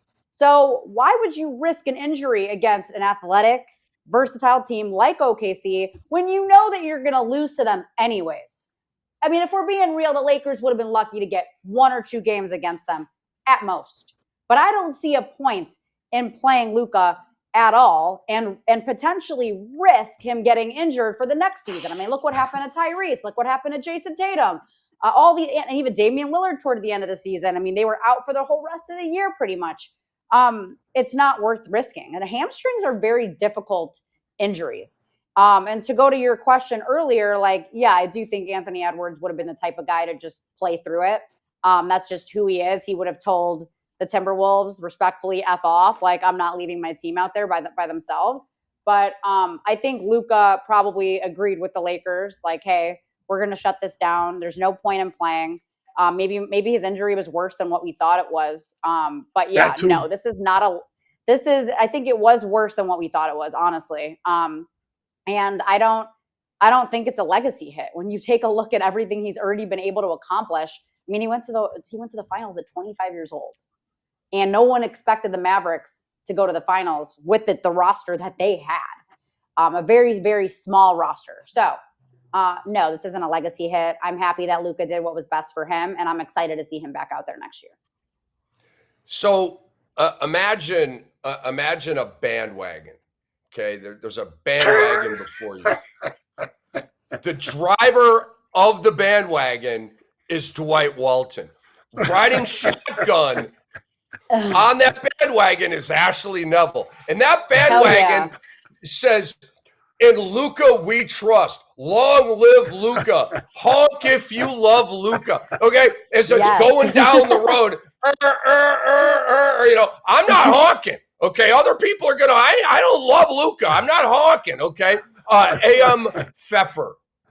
Cannot wait to get your answer here. You've heard me. Yes, legacy hit. Dwight and Ashley didn't say no. They said hell no. Is this a legacy hit for Luka?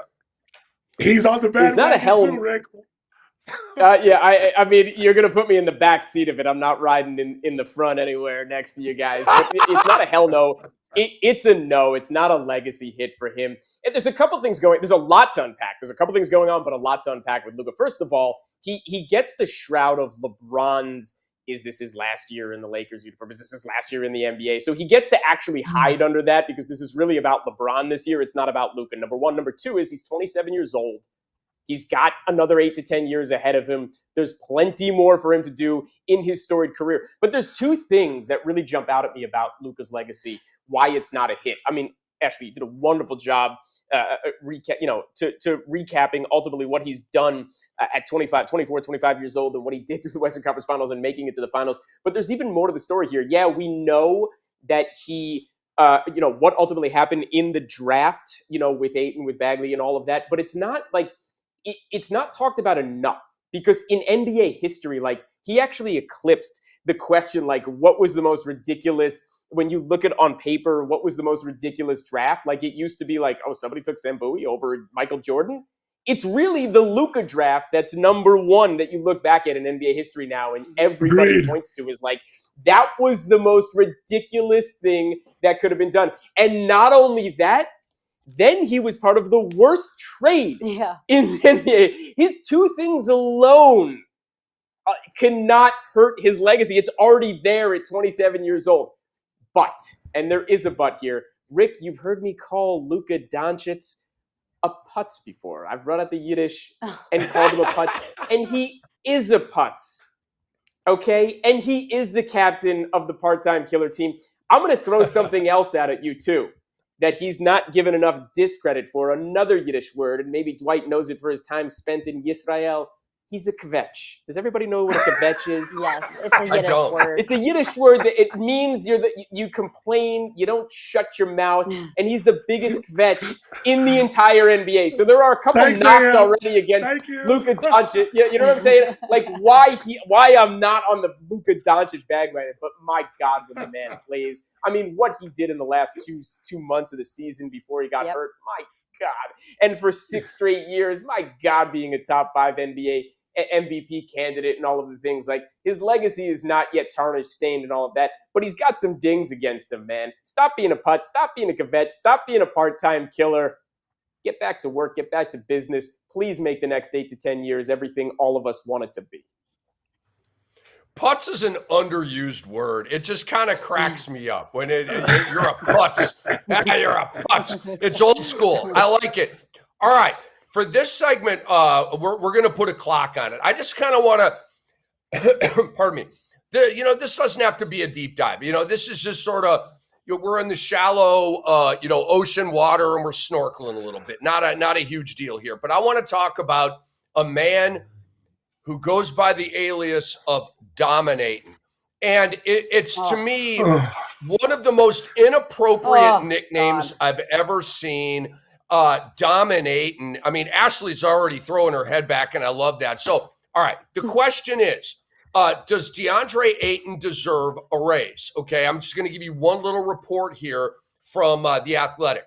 Quote, Ayton, who certainly played to his $8.1 million contract this season, had a strong first-round series against Houston All-Star Alperen Şengün.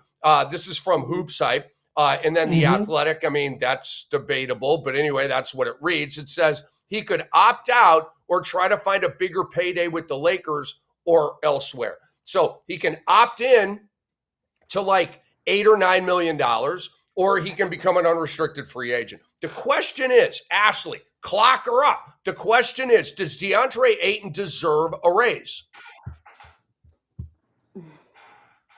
My first instinct is no, because he was extremely disappointing in that second round. And if you're in a Lakers jersey, there is a higher level of expectations for you to perform. And if you're out there acting lazy and no effort, that's just not going to cut it. Now, I think fans are different. If you're actually if you're showing effort and you're trying and you're playing hard, they'll give it a pass if you're just not that good. But we've seen glimpses where we know that DeAndre Ayton is a good player when he tries. He's athletic. He could set screens, high pick and rolls. He could pass. He could dunk. Like, he can get to the free throw line. We've seen it. And we've seen also him play in the finals with Devin Booker, with Chris Paul, who made him better. So to me, this is more of an effort thing. This has nothing to do with his skill or athleticism, because he has that. But sometimes he just doesn't care. And that, to me, is not going to cut it if you're not putting in 100% effort. And like, even look at a guy, for example, like a Russell Westbrook. How is he getting more rebounds than you as a small guard? How are you not protecting the rim like that? To me, it's like, you look at these guys, it's effort. That's what I look for. And DeAndre Ayton, even since college, I mean, he gave up in that first round of the NCAA tournament. In the second half, he didn't even show up. He might as well not even got it. So this has been something that's been a problem with DeAndre Ayton since he was even in high school, college. NBA is his effort level and his lack of care. So no, he does not deserve a raise. He should stay right where he's at. And that's final. I'm sick of it. Dominating, that's what you're going to call yourself? You got swept in the second round, and they barely played you in the last game because Jackson Hayes was off the bench, and he played with more effort and will than you did. So no, a raise, absolutely not. Dwight, I did not make the nickname Camla Juice. Shaq gave me that one.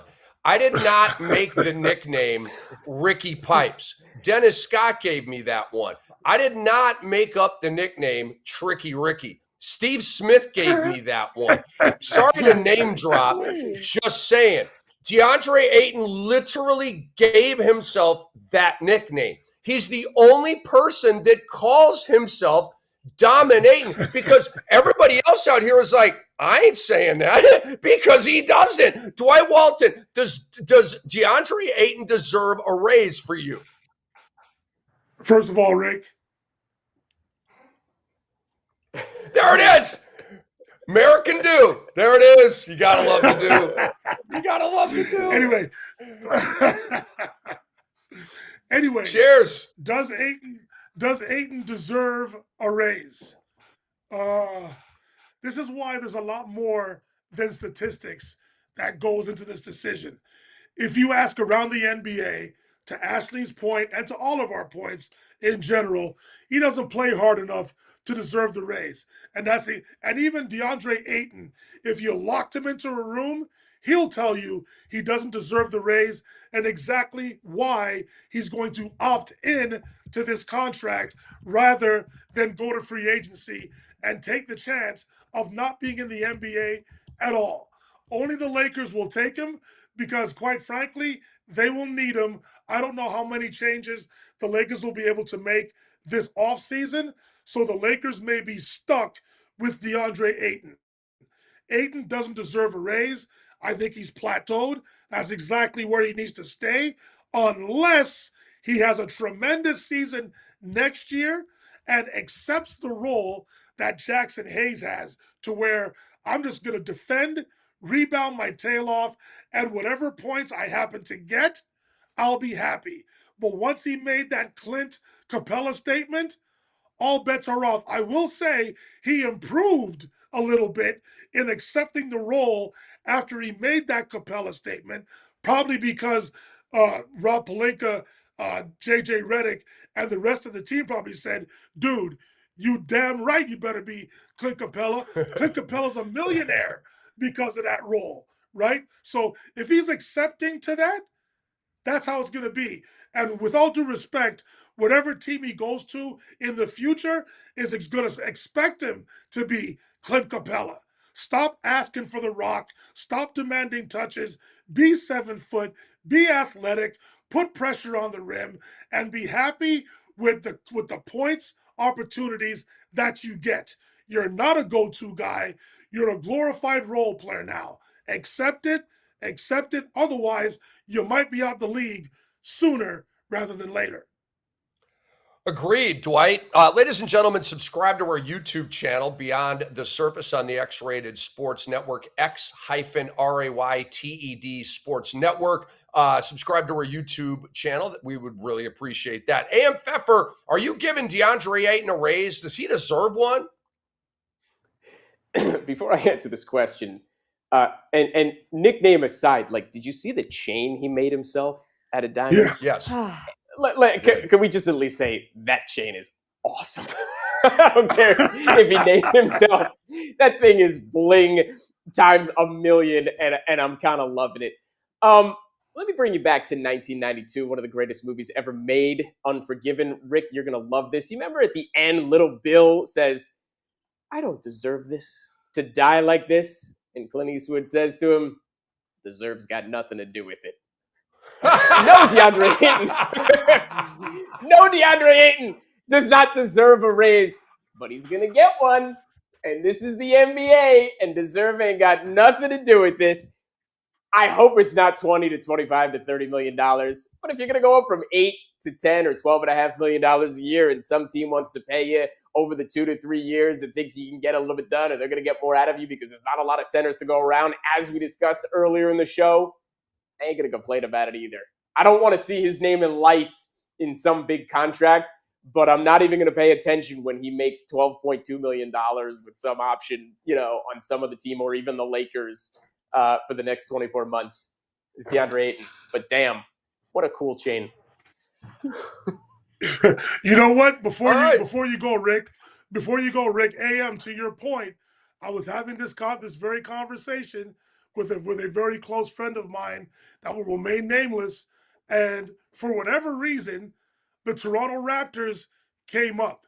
To your point, AM, the Raptors, is DeAndre Ayton a player that could actually have his cake and eat it too, with the Raptors as a free agent in that 10 to $15 million per season range, to where he can fit in with a Quickly, RJ Barrett, Scotty Barnes, Brandon Ingram, and Ayton, and you have Pirtle coming off the bench. You have Colin Murray-Boyles coming off the bench. You slot people down to where you think that they belong, particularly at the center spot, if you were to bring an Ayton into the fold in Toronto. Yeah, but Jakob Poeltl's getting paid a little too much himself, and Toronto better be careful with that. But I like where you're going with this. And short answer, yes, if you can make the money work and everybody, knows their role, yeah, absolutely. Yeah, I'm buying that as well. Good luck though, because I think the Pirtle extension kicks in next year. It either kicked in this year or next year. It's like that's a horrible contract right now. But it's weird. Last year, Pirtle was a double-double guy. Okay, just solid, right? Not great, solid big man. Gives you 11 points, 9 rebounds with a block kind of thing. A lot like DeAndre Ayton. So Dwight, I'm smelling what you're cooking. I just don't know if it's feasible. And by the way, I love Colin Murray-Boyles. I did tell you before that first round series that we'd be talking a lot about Colin Murray-Boyles, and we certainly were. Love his game. All right, no, DeAndre Ayton does not deserve a raise. Play for 8 or play somewhere else. That's my answer to him. I got $8 million for you, bro. I got $8 million for you. Okay, regular season, 12 points, 8 rebounds, 1 block, 27 minutes. That's getting cardio, okay? In the playoffs, 10 points, 9.6 rebounds, 0.8 blocks in 28 minutes. Dude's just out there getting cardio. That's all it is. He is in the Hall of Shame of motors. DeAndre Ayton has the worst hands in the NBA. Nikola Jokic has the best hands I've ever seen, okay? The worst hands in today's NBA belong to DeAndre Ayton, okay? If I were the Lakers, I would be praying that he opts out so I can start over at the center position, because Jackson Hayes is a free agent as well. Not a huge fan of his work. He's an all right backup big, but I feel like there's better out there. You got Maluach died on the vine as the third center in Phoenix all year. Would much rather have him than Jackson Hayes. Paul Reed shouldn't have finished the game last night, but I'd rather have him than Jackson Hayes, okay? My advice to the Lakers, try to convince DeAndre Ayton to walk by telling him that you don't deserve a raise, and then go sign Vucevic, or Hartenstein, or Brook Lopez. You will be happier, and you're welcome for that free advice. I offer it twice a week, Mondays and Thursdays here on Beyond the Surface. Not Vucevic, Rick. He doesn't defend. He's 37 years old. I think he was exposed with these playoffs. The Celtics, they punted on Vucevic quite quickly. They told you, Joe Mazzulla in particular told you, he can't guard. That's why he's not in the game. You can't depend. He's getting older too. Can't do it. There's the bling, AM. I frankly overrated, man. You're loving it. You're going, I overrated. I'm slapping the overrated tag on this. The chain's overrated. It's a little, I don't know. Good for him, man. Spending money, young dude, doing his thing. All right. Again, on the clock here.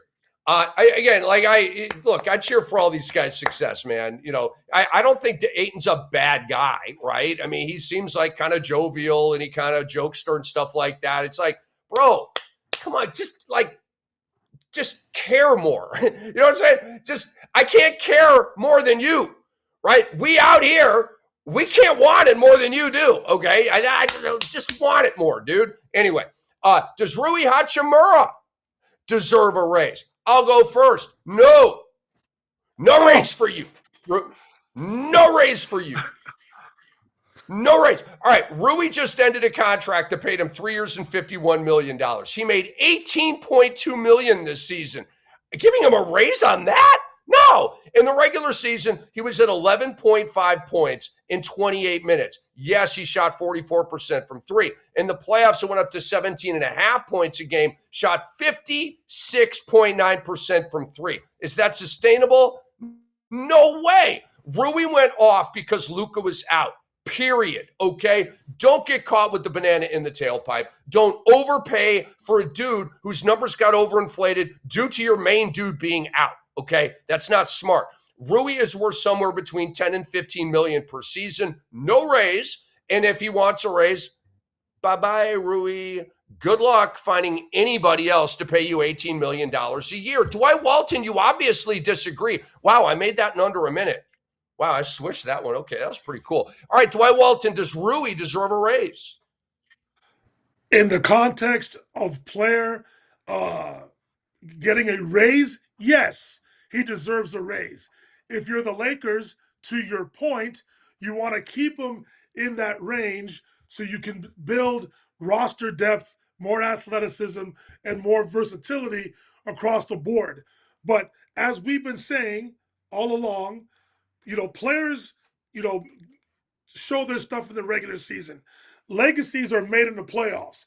And regardless of who was on the Lakers roster in this year's playoffs, Rui's points per game, his field goal percentage, and 3-point percentage all were markedly up during this playoff run. So he technically deserves a raise across the league.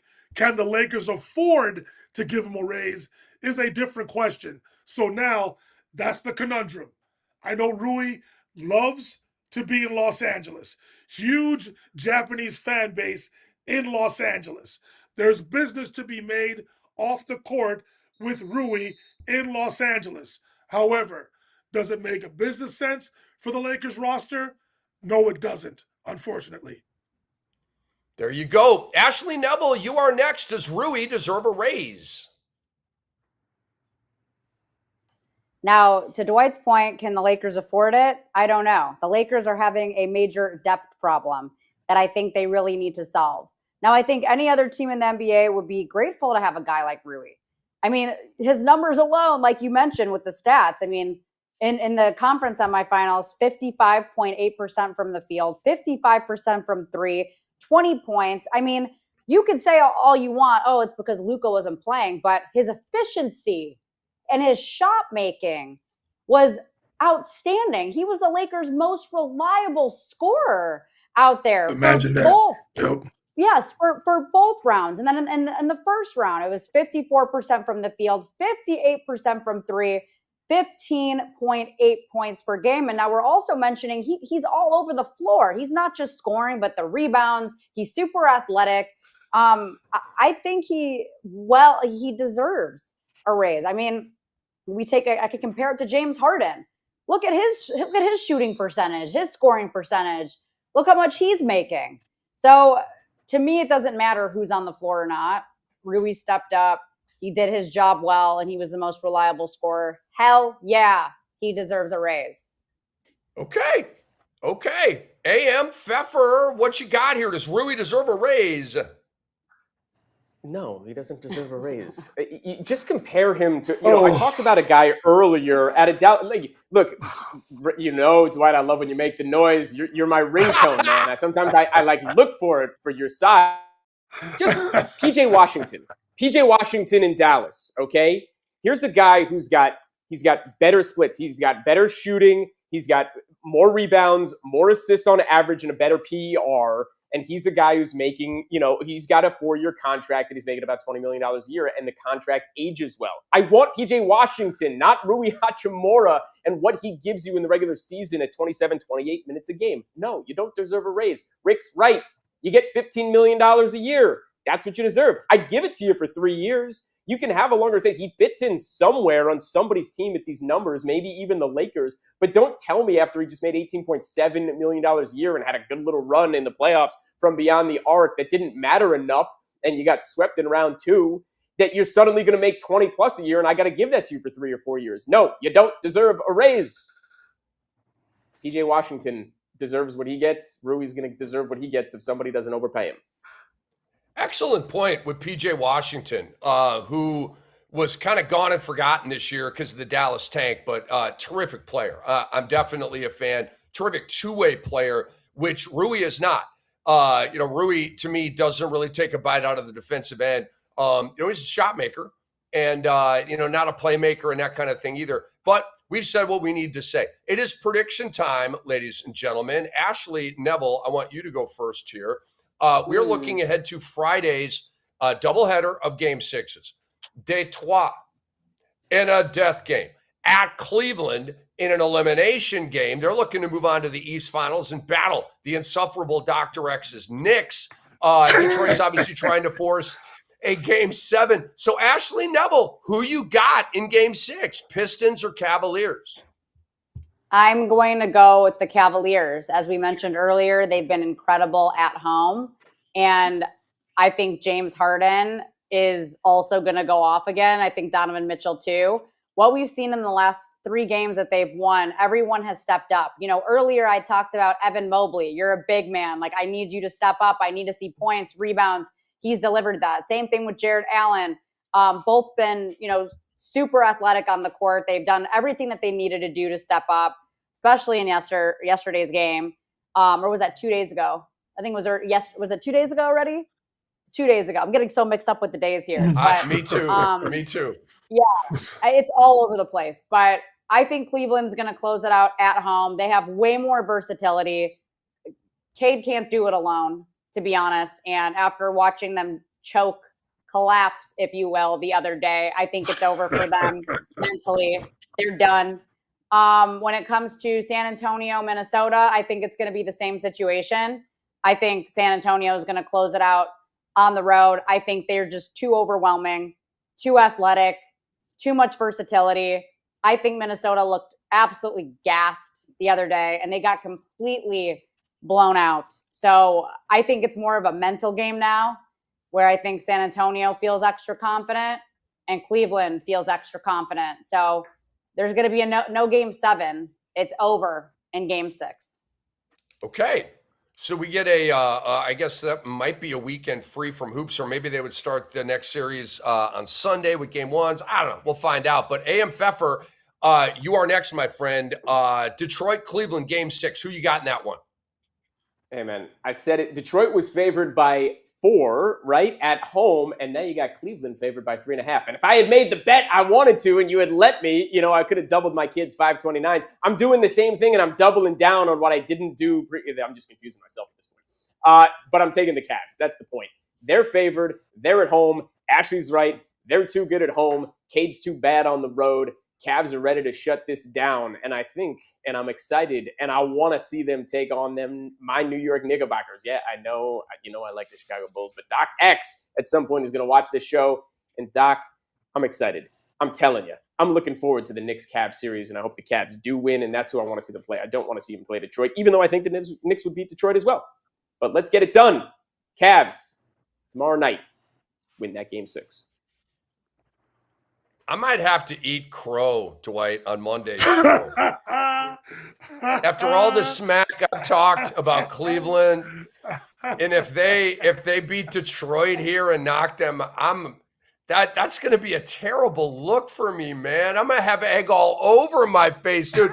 Like I went to the diner and Flo just like threw scrambled eggs right on me. I mean, just dripping with eggs right now, man. But not yet. Not yet, okay? Not yet. They haven't done it yet. But on Monday, I may have to eat some crow, Dwight. Dwight, give me a prediction, man. Game 6 in Cleveland, Pistons and Cavs. If the Pistons don't figure out what to do when the Cavaliers strategically double-team Cade Cunningham, forcing him to give the ball up, the Cavs are going to win Game 6. Somebody on the Pistons has to make the decision when Cunningham gives the ball up to make a definitive decision. Don't settle for the 3. Put the ball on the floor. When it becomes 4-on-3, put pressure on the rim. As long as you get 2 feet in the paint and you spray it out to open shooters, you will see the percentage rise. I think this is a major reason why we think that the Pistons don't have shooters. It's not their strength, understood, but you up your percentage if you get 2 feet in the paint. Also, quiet is kept here. Duncan Robinson needs to be healthy. He needs to be on the floor. He's the floor spacer. He's the one that moves without the basketball. He's the one that has become an excellent release point for Cade Cunningham. They need his shooting. If he's not available, the Pistons' chances go down even more as far as I'm concerned. So handle the situation when Cade has to give the ball up and Duncan Robinson needs to be healthy so he can be that release point and knock down timely threes, which he has done throughout these playoffs so far. Robinson must be healthy. I prefer the no stash Duncan Robinson to the wispy stash Duncan Robinson. It's like out of a 70s or early 80s disco. The stash that he's trying to rock right now. See, he's clean shaven right there. I am a fan of Duncan Robinson. I never understood Miami paid him like $90 million and then immediately hated him and like stopped playing it. That did that make any sense to anybody? Anyway, here's my prediction. Pistons are gonna win tomorrow night in Cleveland. Just because that's not fair, Rick. Of course. It's because you know what? That's not fair. So here's why I'm going with the Pistons. Here's why I'm going with them. There is actually some logic to this. So we had this amazing pattern, right? Cleveland has won every game at home, right? And had not won a road game yet. Well, they broke through. They got their first road win of the playoffs last night. All right. Detroit has one road win in these playoffs. Okay. Well, the pattern's been disrupted here. So now it's Detroit's turn to go and win a game that they're quote unquote not supposed to win. Do I want Detroit to win? Yeah, I kind of do. But I also want James Harden. I seriously, I want James Harden to play well. I'm not out here like rooting for every miss by him. But guys, Harden and Cleveland. Okay, I'm not going to flip-flop before we see the result here. Harden and Cleveland have to prove it to me. And if they do, I will give them flowers. I will admit being wrong. I will like literally eat a black crow. Okay, like it's going to be messy and really disgusting, and I may get a disease from it, but I'll do it. I'll do it. I'm a man of my word. All right, San Antonio and Minnesota. Now you see what I'm doing here. The Spurs are going to win this game. The Spurs are going to win this game. Guys, the only games the Spurs have lost in the playoffs, the Wemby concussion game, the ejection game, okay, and then there was game one of this series, which wasn't like an act of God type of thing, but obviously Wemby wasn't good. Shot 5 of 17. He did have 12 blocks and had that triple-double. But that's the only like real legitimate loss in the entire playoffs for the Spurs. Okay, the other two, like I said, the ejection game and the concussion game.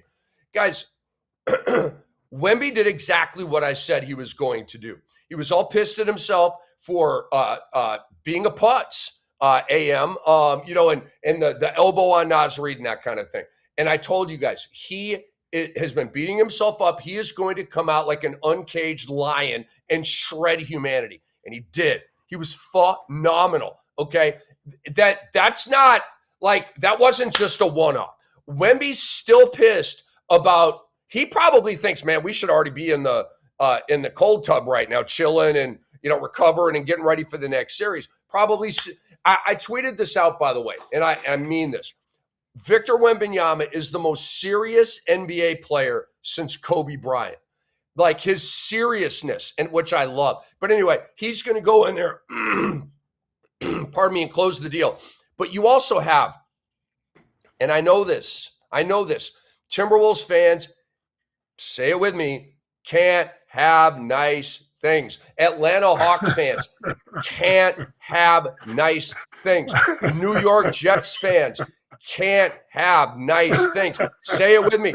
Cleveland Brown fans can't have nice things, okay? So some of these teams, it just is what it is. something's going to happen. Someone's going to get in foul trouble. Somebody's going to have a terrible game out of nowhere. It just always happens to my Minnesota Timberwolves. So you're going to have Wemby flexing. You're going to have Minnesota shrinking. San Antonio wins game 6. Let's go to AM Pfeffer. Who you got here? Spurs and Wolves.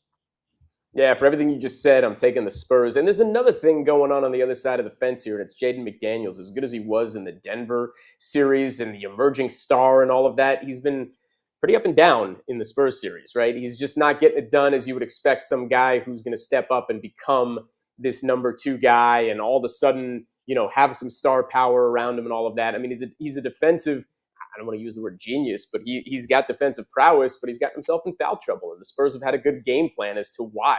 And I think that consistency carries over tonight. And the Spurs can come at you at waves at this point offensively. Like if Wembanyama is in the game and playing well, it's like you said, Rick, the Spurs just win. And the Spurs are going to win this game as well. I blame Jaden McDaniels' inconsistency on the worst uniform in NBA history. Pop that up one more time. Just for the worst uniform in NBA history is that one right there. That's the one that they probably will be wearing in game 6 when their season ends. Is that take it and burn it. All right, Dwight Walton, game 6, baby. Wolves, Spurs, who you got? The same issues I have with Detroit in handling the double team. The same issues I have with the Timberwolves. Once Anthony Edwards gives the ball up, do they have a plan? Can Julius Randle be the Robin to Edwards' Batman? I think Jaden McDaniels' inconsistency is because he has matched up athletically in this series. He can't bully or be more athletic than any of the Spurs at his position. Rudy Gobert has brought his importance to the roster. I think he's played okay. But when you're going up against a player that is generational, transcendent, the future face of the NBA in Victor Wembanyama, this to me, we go back to the legacy question in returns to Luka Doncic. Friday night is a legacy moment for Victor Wembanyama. Why? He is going back to the arena to where he is now a villain. And what the Wolves should have done the other night, instead of allowing Wembanyama to go off for 16 points, 7 rebounds, a couple of blocks in the first 6 minutes of that game, they needed to double down. They needed to double down and hit him again.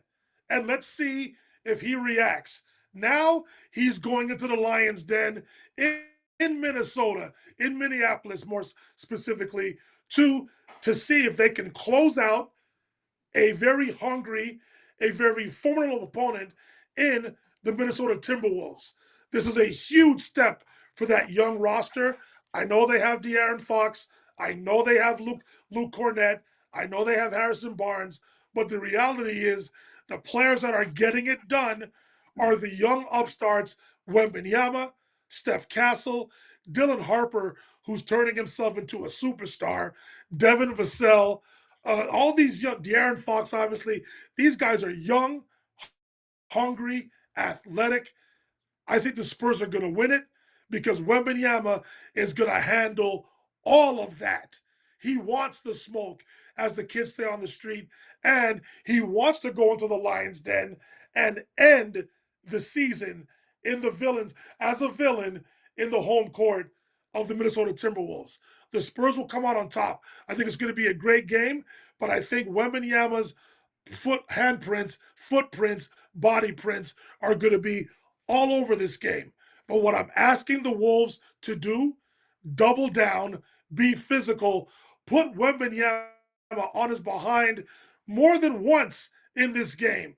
And let's see if he has learned from his initial mistake. The Spurs will win, though. That's what I'm looking for. Wemby has called it rage baiting, and he has said that it's a strategy Minnesota has used in this series. He's he's identified it, and he's right, okay? And you're right, Dwight. They got to get back to laying the wood on Victor Wembanyama and see if they can rattle him and get him out of his game. But you can't, if you let a beast like that be comfortable, I mean, he's gonna slice and dice. All right, it is rant time. And I would like Kai Josephson and Jason Arambulo to put the judge hair back on me. Go ahead and throw it. There it is. There it is. Okay. Because hold on, Rick. I have a Rick. Yeah.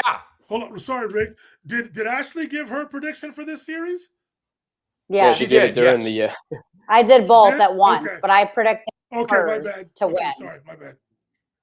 Yeah, she had Spurs. I know he's Dwight's- looking out for Dwight- me. Dwight's I got respect you it. Thank you. So Luka's been in court with me. I'm Judge Kamla right now. We're back to Luka. And after very, very little deliberation, the jury, made up of your peers, people just like you, have found Luka guilty on all charges of abusing player empowerment. He will suffer no jail time. He's on probation with me. He's not on actual probation. He's definitely on double secret probation with me, a la Animal House. I don't know if that movie's still timeless. Haven't seen it in a million years. But anyway, I need to get some Luka complaints off my chest before he disappears in Europe somewhere and starts chugging Guinness all off season as he gets back to being doughy Doncic. I got to get this off my chest before all of that happens. There is player empowerment, and then there is the abuse of player empowerment. Let me give you an example of both. Player empowerment, like legit, genuine, kick-ass player empowerment, is LeBron James leaving Cleveland for Miami so he can win rings. That's legit, earnest player empowerment. LeBron wanted to go somewhere else and because he thought it was going to benefit his career. He was right. Okay? That's good player empowerment. Abuse of player empowerment. His name is James Harden. Okay? James Harden, and my math is a little bit sarcastic here. Just follow me. James Harden, that's right, sarcastic math. James Harden asked out of 5 teams in a 3-year stretch. Guys, remember that, right? Do you remember how he did Houston on the way out? That wasn't cool, right? Let himself get out of shape. He's out clubbing instead of at training camp. You remember all that stuff, right? And then demanded a trade, right? That's abuse of player empowerment. The way James Harden did Brooklyn on the way out. That's abuse of player empowerment. Am I mad at James? No, I'm not. I don't really care. But that's abuse of player empowerment. That's what it looks like. That's what it is. Okay? So let's document the ways that Luka is guilty of abusing player empowerment. First of all, he wants us to believe because he hears the chatter. And it's not just Ric Flair, it's Rick Campbell, it's a bunch of us who are like, why the hell didn't Luka play? Okay. And then there are a lot of people like you guys who are like completely fine with it, and he doesn't want to, blow it out for next year, blah, blah, blah. I don't mean blah, blah, blah in a disrespectful way. Just, you know what I'm saying? Luka, according to Dan Wokey, had further medical evaluation in Spain, which showed his injury was worse than expected. This comes out after the season ends. Guys, I don't believe it. I don't believe it at all. Okay? That is what's called media spin and damage control. That's all that is. I don't believe that. An MRI conducted in Dallas originally showed a grade 2 lower hamstring strain. Further evaluation in Spain showed a deeper and more severe hamstring injury. BS. I don't believe it. That's crap. Luka calls out Shams Charania. The best scoop artist in the game. He said, quote, at his end of season press conference, which he was so happy to attend, by the way, because the vacation's on. Doughy Doncic, here we go, right? It's the end, man. It's the exit interview. Luka said, I wasn't close to clearing. There was some stuff in the media that went out that wasn't true. If I could be out there, I would be 100%. Again, I don't believe it at all. Okay. When you abuse player empowerment, it's never your fault. It's always somebody else's. It's like a symptom of narcissism, okay? Let's go to Austin Reeves. Austin Reeves, on his rehab process, quote, and this was to Tim McMahon, I left my house every day around 7:30 in the morning to get treatment and didn't come home until about 8 at night. I was going crazy trying to get back. I was in that hyperbaric chamber all the time. Does Luka have that same story? No. Luka has violins. Luka has complaints. Luka has tissues for the tears streaming down his cheeks, okay? Because Luka wants you to believe, oh man, I was just too hurt to come back, okay? And while Austin Reeves came back from an oblique, okay, which is arguably a more complicated injury than a hammy, all right? More abusive player empowerment. Luka announces he will not play for the Slovenian national team this summer as he continues to work towards joint custody of his 2 daughters. So what you're telling me right now, because I understand the plight to have joint custody, okay? I'm a father, completely get that. I'm not criticizing that at all. You're telling me that you can't do both at the same time? Okay? Really? All right. Knock yourself out with that. Here's another one. Luka Doncic has already started a strict off-season diet to stay in peak shape. This is abusive player empowerment. Why aren't you always on a strict diet? Why do you need to start a strict off-season diet? Are you kidding me? Like, what are we doing here? You're a pro athlete. A lot of people think you're one of the best. I think you're overrated, okay? But, like, what do you mean start a strict off-season diet? And then apparently, despite tricking off the end of the season, everything comes back to Luka with decision-making. Sam Amick reports, Lakers running it back with a similar roster isn't a palatable option. Promises made to Doncic before he signed the extension with the Lakers were given to him for a locker room full of his type of players, similar to the roster in Dallas when he made a finals run. So Luka can just quit on the season, miss the last 5 weeks, team bleeding out on the battlefield, but he's going to dominate all of the decision-making in the offseason. You got to be kidding me. Abusive player empowerment, guilty on all charges. Judge Kamla is out for the day. Let's go to Ashley Neville for your rant right about now. So I think for like once in my life, I don't have a rant. There's maybe a couple things I can think of, but I know we can also give a shout out as well. I feel like we've done enough damage to these guys like Luka and Jalen Duren today. So we need to show someone some love. And I got to give a shout out to Tim Duncan and everything he's been doing with Greg Popovich during his rehab after the stroke and being, I guess such a big voice in the Spurs locker room and just the family that they've been able to develop over there in that San Antonio Spurs locker room and the organization as a whole. I think Timmy meant everything to that organization, and he still does. And the fact that he's been with Pop every step of the way, and then how much Greg Popovich has been integral in this current roster and sitting in those meetings and watching game film and, still just trying to be a part of the organization. I just have to give a shout out to Tim Duncan for everything he's been doing with those young guys and with Greg Popovich, but then also give a shout out to Greg, who's been looking better, feeling better, and just, making a huge impact on these guys. I'm sure he wishes he could be on the sidelines coaching, but I know he's proud of Mitch Robinson and everything he's been able to do to turn around this organization. I mean, they missed the playoffs for several years in a row. They weren't there last year. They had, the worst 2 seasons in a row before that. I'm really proud of the Spurs organization, not just for how far they've come in the playoffs, but just how they've been able to handle and deal with Greg Popovich and everything that he's meant to that organization. So shout out to him and shout out to Tim Duncan. Shout out to Tim Duncan's hair. I love the long dreads, man. I think it's a really, really, really cool look. I think it's fantastic. All right, AM Pfeffer, rant, shout out. The floor is yours. A little over 3 hours from now, the full NFL schedule comes out, yay. Right? We're all going to find out where everybody's playing every week. And included in that schedule, Rick, is the New York Jets coming to SoFi Stadium and to play the Los Angeles Chargers. I know this is a real game. We just don't know exactly what weekend it is, but I'm bringing this up for a reason, my fellow my fellow friend and New York Jet hater, Jason Arambulo and I are big Jets fans. And I've already said to him today, we're going to that game. I don't care. Rick, I'm throwing this out there.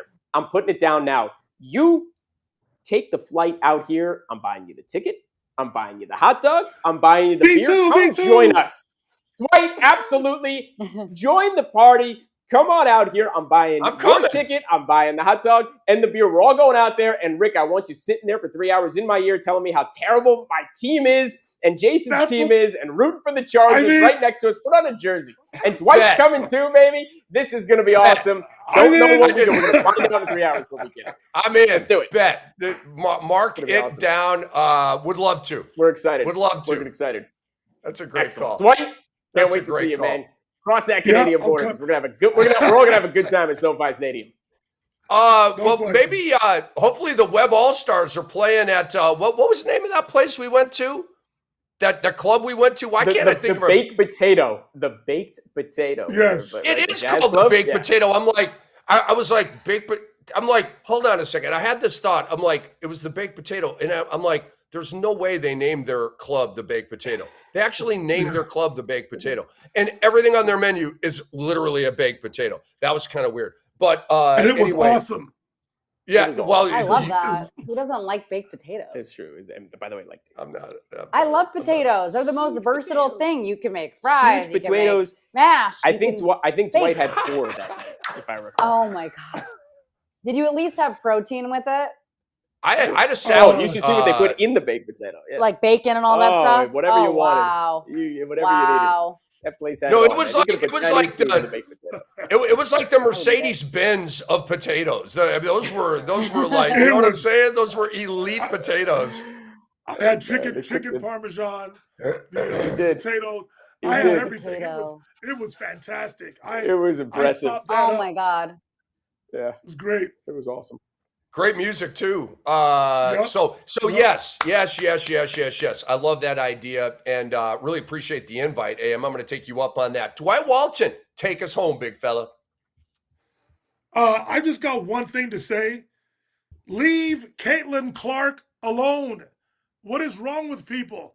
All of a sudden, there's all this criticism towards her. What has she done? All she's been guilty of is that she got hurt. We can argue that after her senior season at Iowa, she's barely had any time to rest. I think these injuries are a result of her not allowing herself and her body, both mentally and physically, to rest and recuperate. And yet when she plays, she has an impact on winning. We could talk about how inefficient her numbers are, and she takes Steph Curry threes, this, that, and the third. What I love about Caitlin Clark is her fiery, competitive spirit. She talks a lot of you-know-what during games. She gives out as much as she takes. She's a competitor, and she's a winner. She does what she has to do for her teams to win. She doesn't care if she goes 7 for 21, 8 for 25. But you know what she's going to do? She's going to get 2 feet in the paint and make each and every one of her teammates that much better. Ask Aaliyah Boston. Ask Kelsey Mitchell. Ask all of her team, Sophia Kemp, all of them. Ask her the entire organization of the Indiana Fever. They're better with Caitlin Clark. The WNBA is better with Caitlin Clark. We can debate who's the best guard in the WNBA. That's something else. We all know that A'ja Wilson is the class of the league. She is the best player. She is the MVP on both ends of the floor. But this Caitlin Clark slander has me annoyed and, quite frankly, pissed off. Leave her alone. She's nothing but good for the WNBA. She's part of the reason as to why this new CBA is in place, the popularity of the WNBA. I've been a fan for its entire legacy here. I love basketball in general. I follow the WNBA. Caitlin Clark should be applauded. Is she open up for some criticism? Absolutely. But don't go out of your way to be critical of Caitlin Clark just because. Make sure there's context behind it. She is what's good for the WNBA. Please leave her alone. Kelsey Plum, a.k.a. the homie, is the best guard in the WNBA for this guy. But that is a good debate. All I have to say, Dwight, because I agree with every single word you just said, all I have to say is welcome to fame. That's all I have to say on that. Because when you are in a position like LeBron James, okay, LeBron James is, to our visibility, flawless, okay? Not in trouble, family man, works hard, he's played forever, checks every single box, well-spoken. I mean, I could go on and on and on. All right. But we know that there's a lot of people that hate on him, and it's like you see the reasons they're hating. You're like, okay, you're insane. Like that just doesn't even make any sense. Dip Bayless. You know what I'm saying? And so Caitlin Clark is falling into that where she's so famous, so visible, so big time in America and the world that she's just that easy target for people. And it sucks. It really does. I tell you what, though. You know what? I'll try that coat on. Do you know what I'm saying? For all that money and all, I'll try that coat on. You know what I'm saying? Take your shots right here. All right, take your best shot, dude. Like, so 100%. Caitlin Clark ultimately is laughing at all of this, but Dwight, you're absolutely right. And we are out. Big show coming up on Monday, folks. Lionel Hollins is going to come back, and we're going to have a blast with him. Raw Liba, by the way, we were going to have him on. He had a sudden conflict. We're going to get him on a couple of Mondays from now. So for Ashley Neville, for A.M. Pfeffer, for Dwight Walton, even though he's not here for the insufferable Dr. X, I am Rick Kamla, and we are signing off. Big thanks to our guys behind the glass, Kai Josephson, Jason Arambulo. Y'all rock. We love you guys and girls out there. Please subscribe to our YouTube channel, the X-Rated Sports Network YouTube channel. We'll see you Monday. Enjoy the games. We out. Oh my God.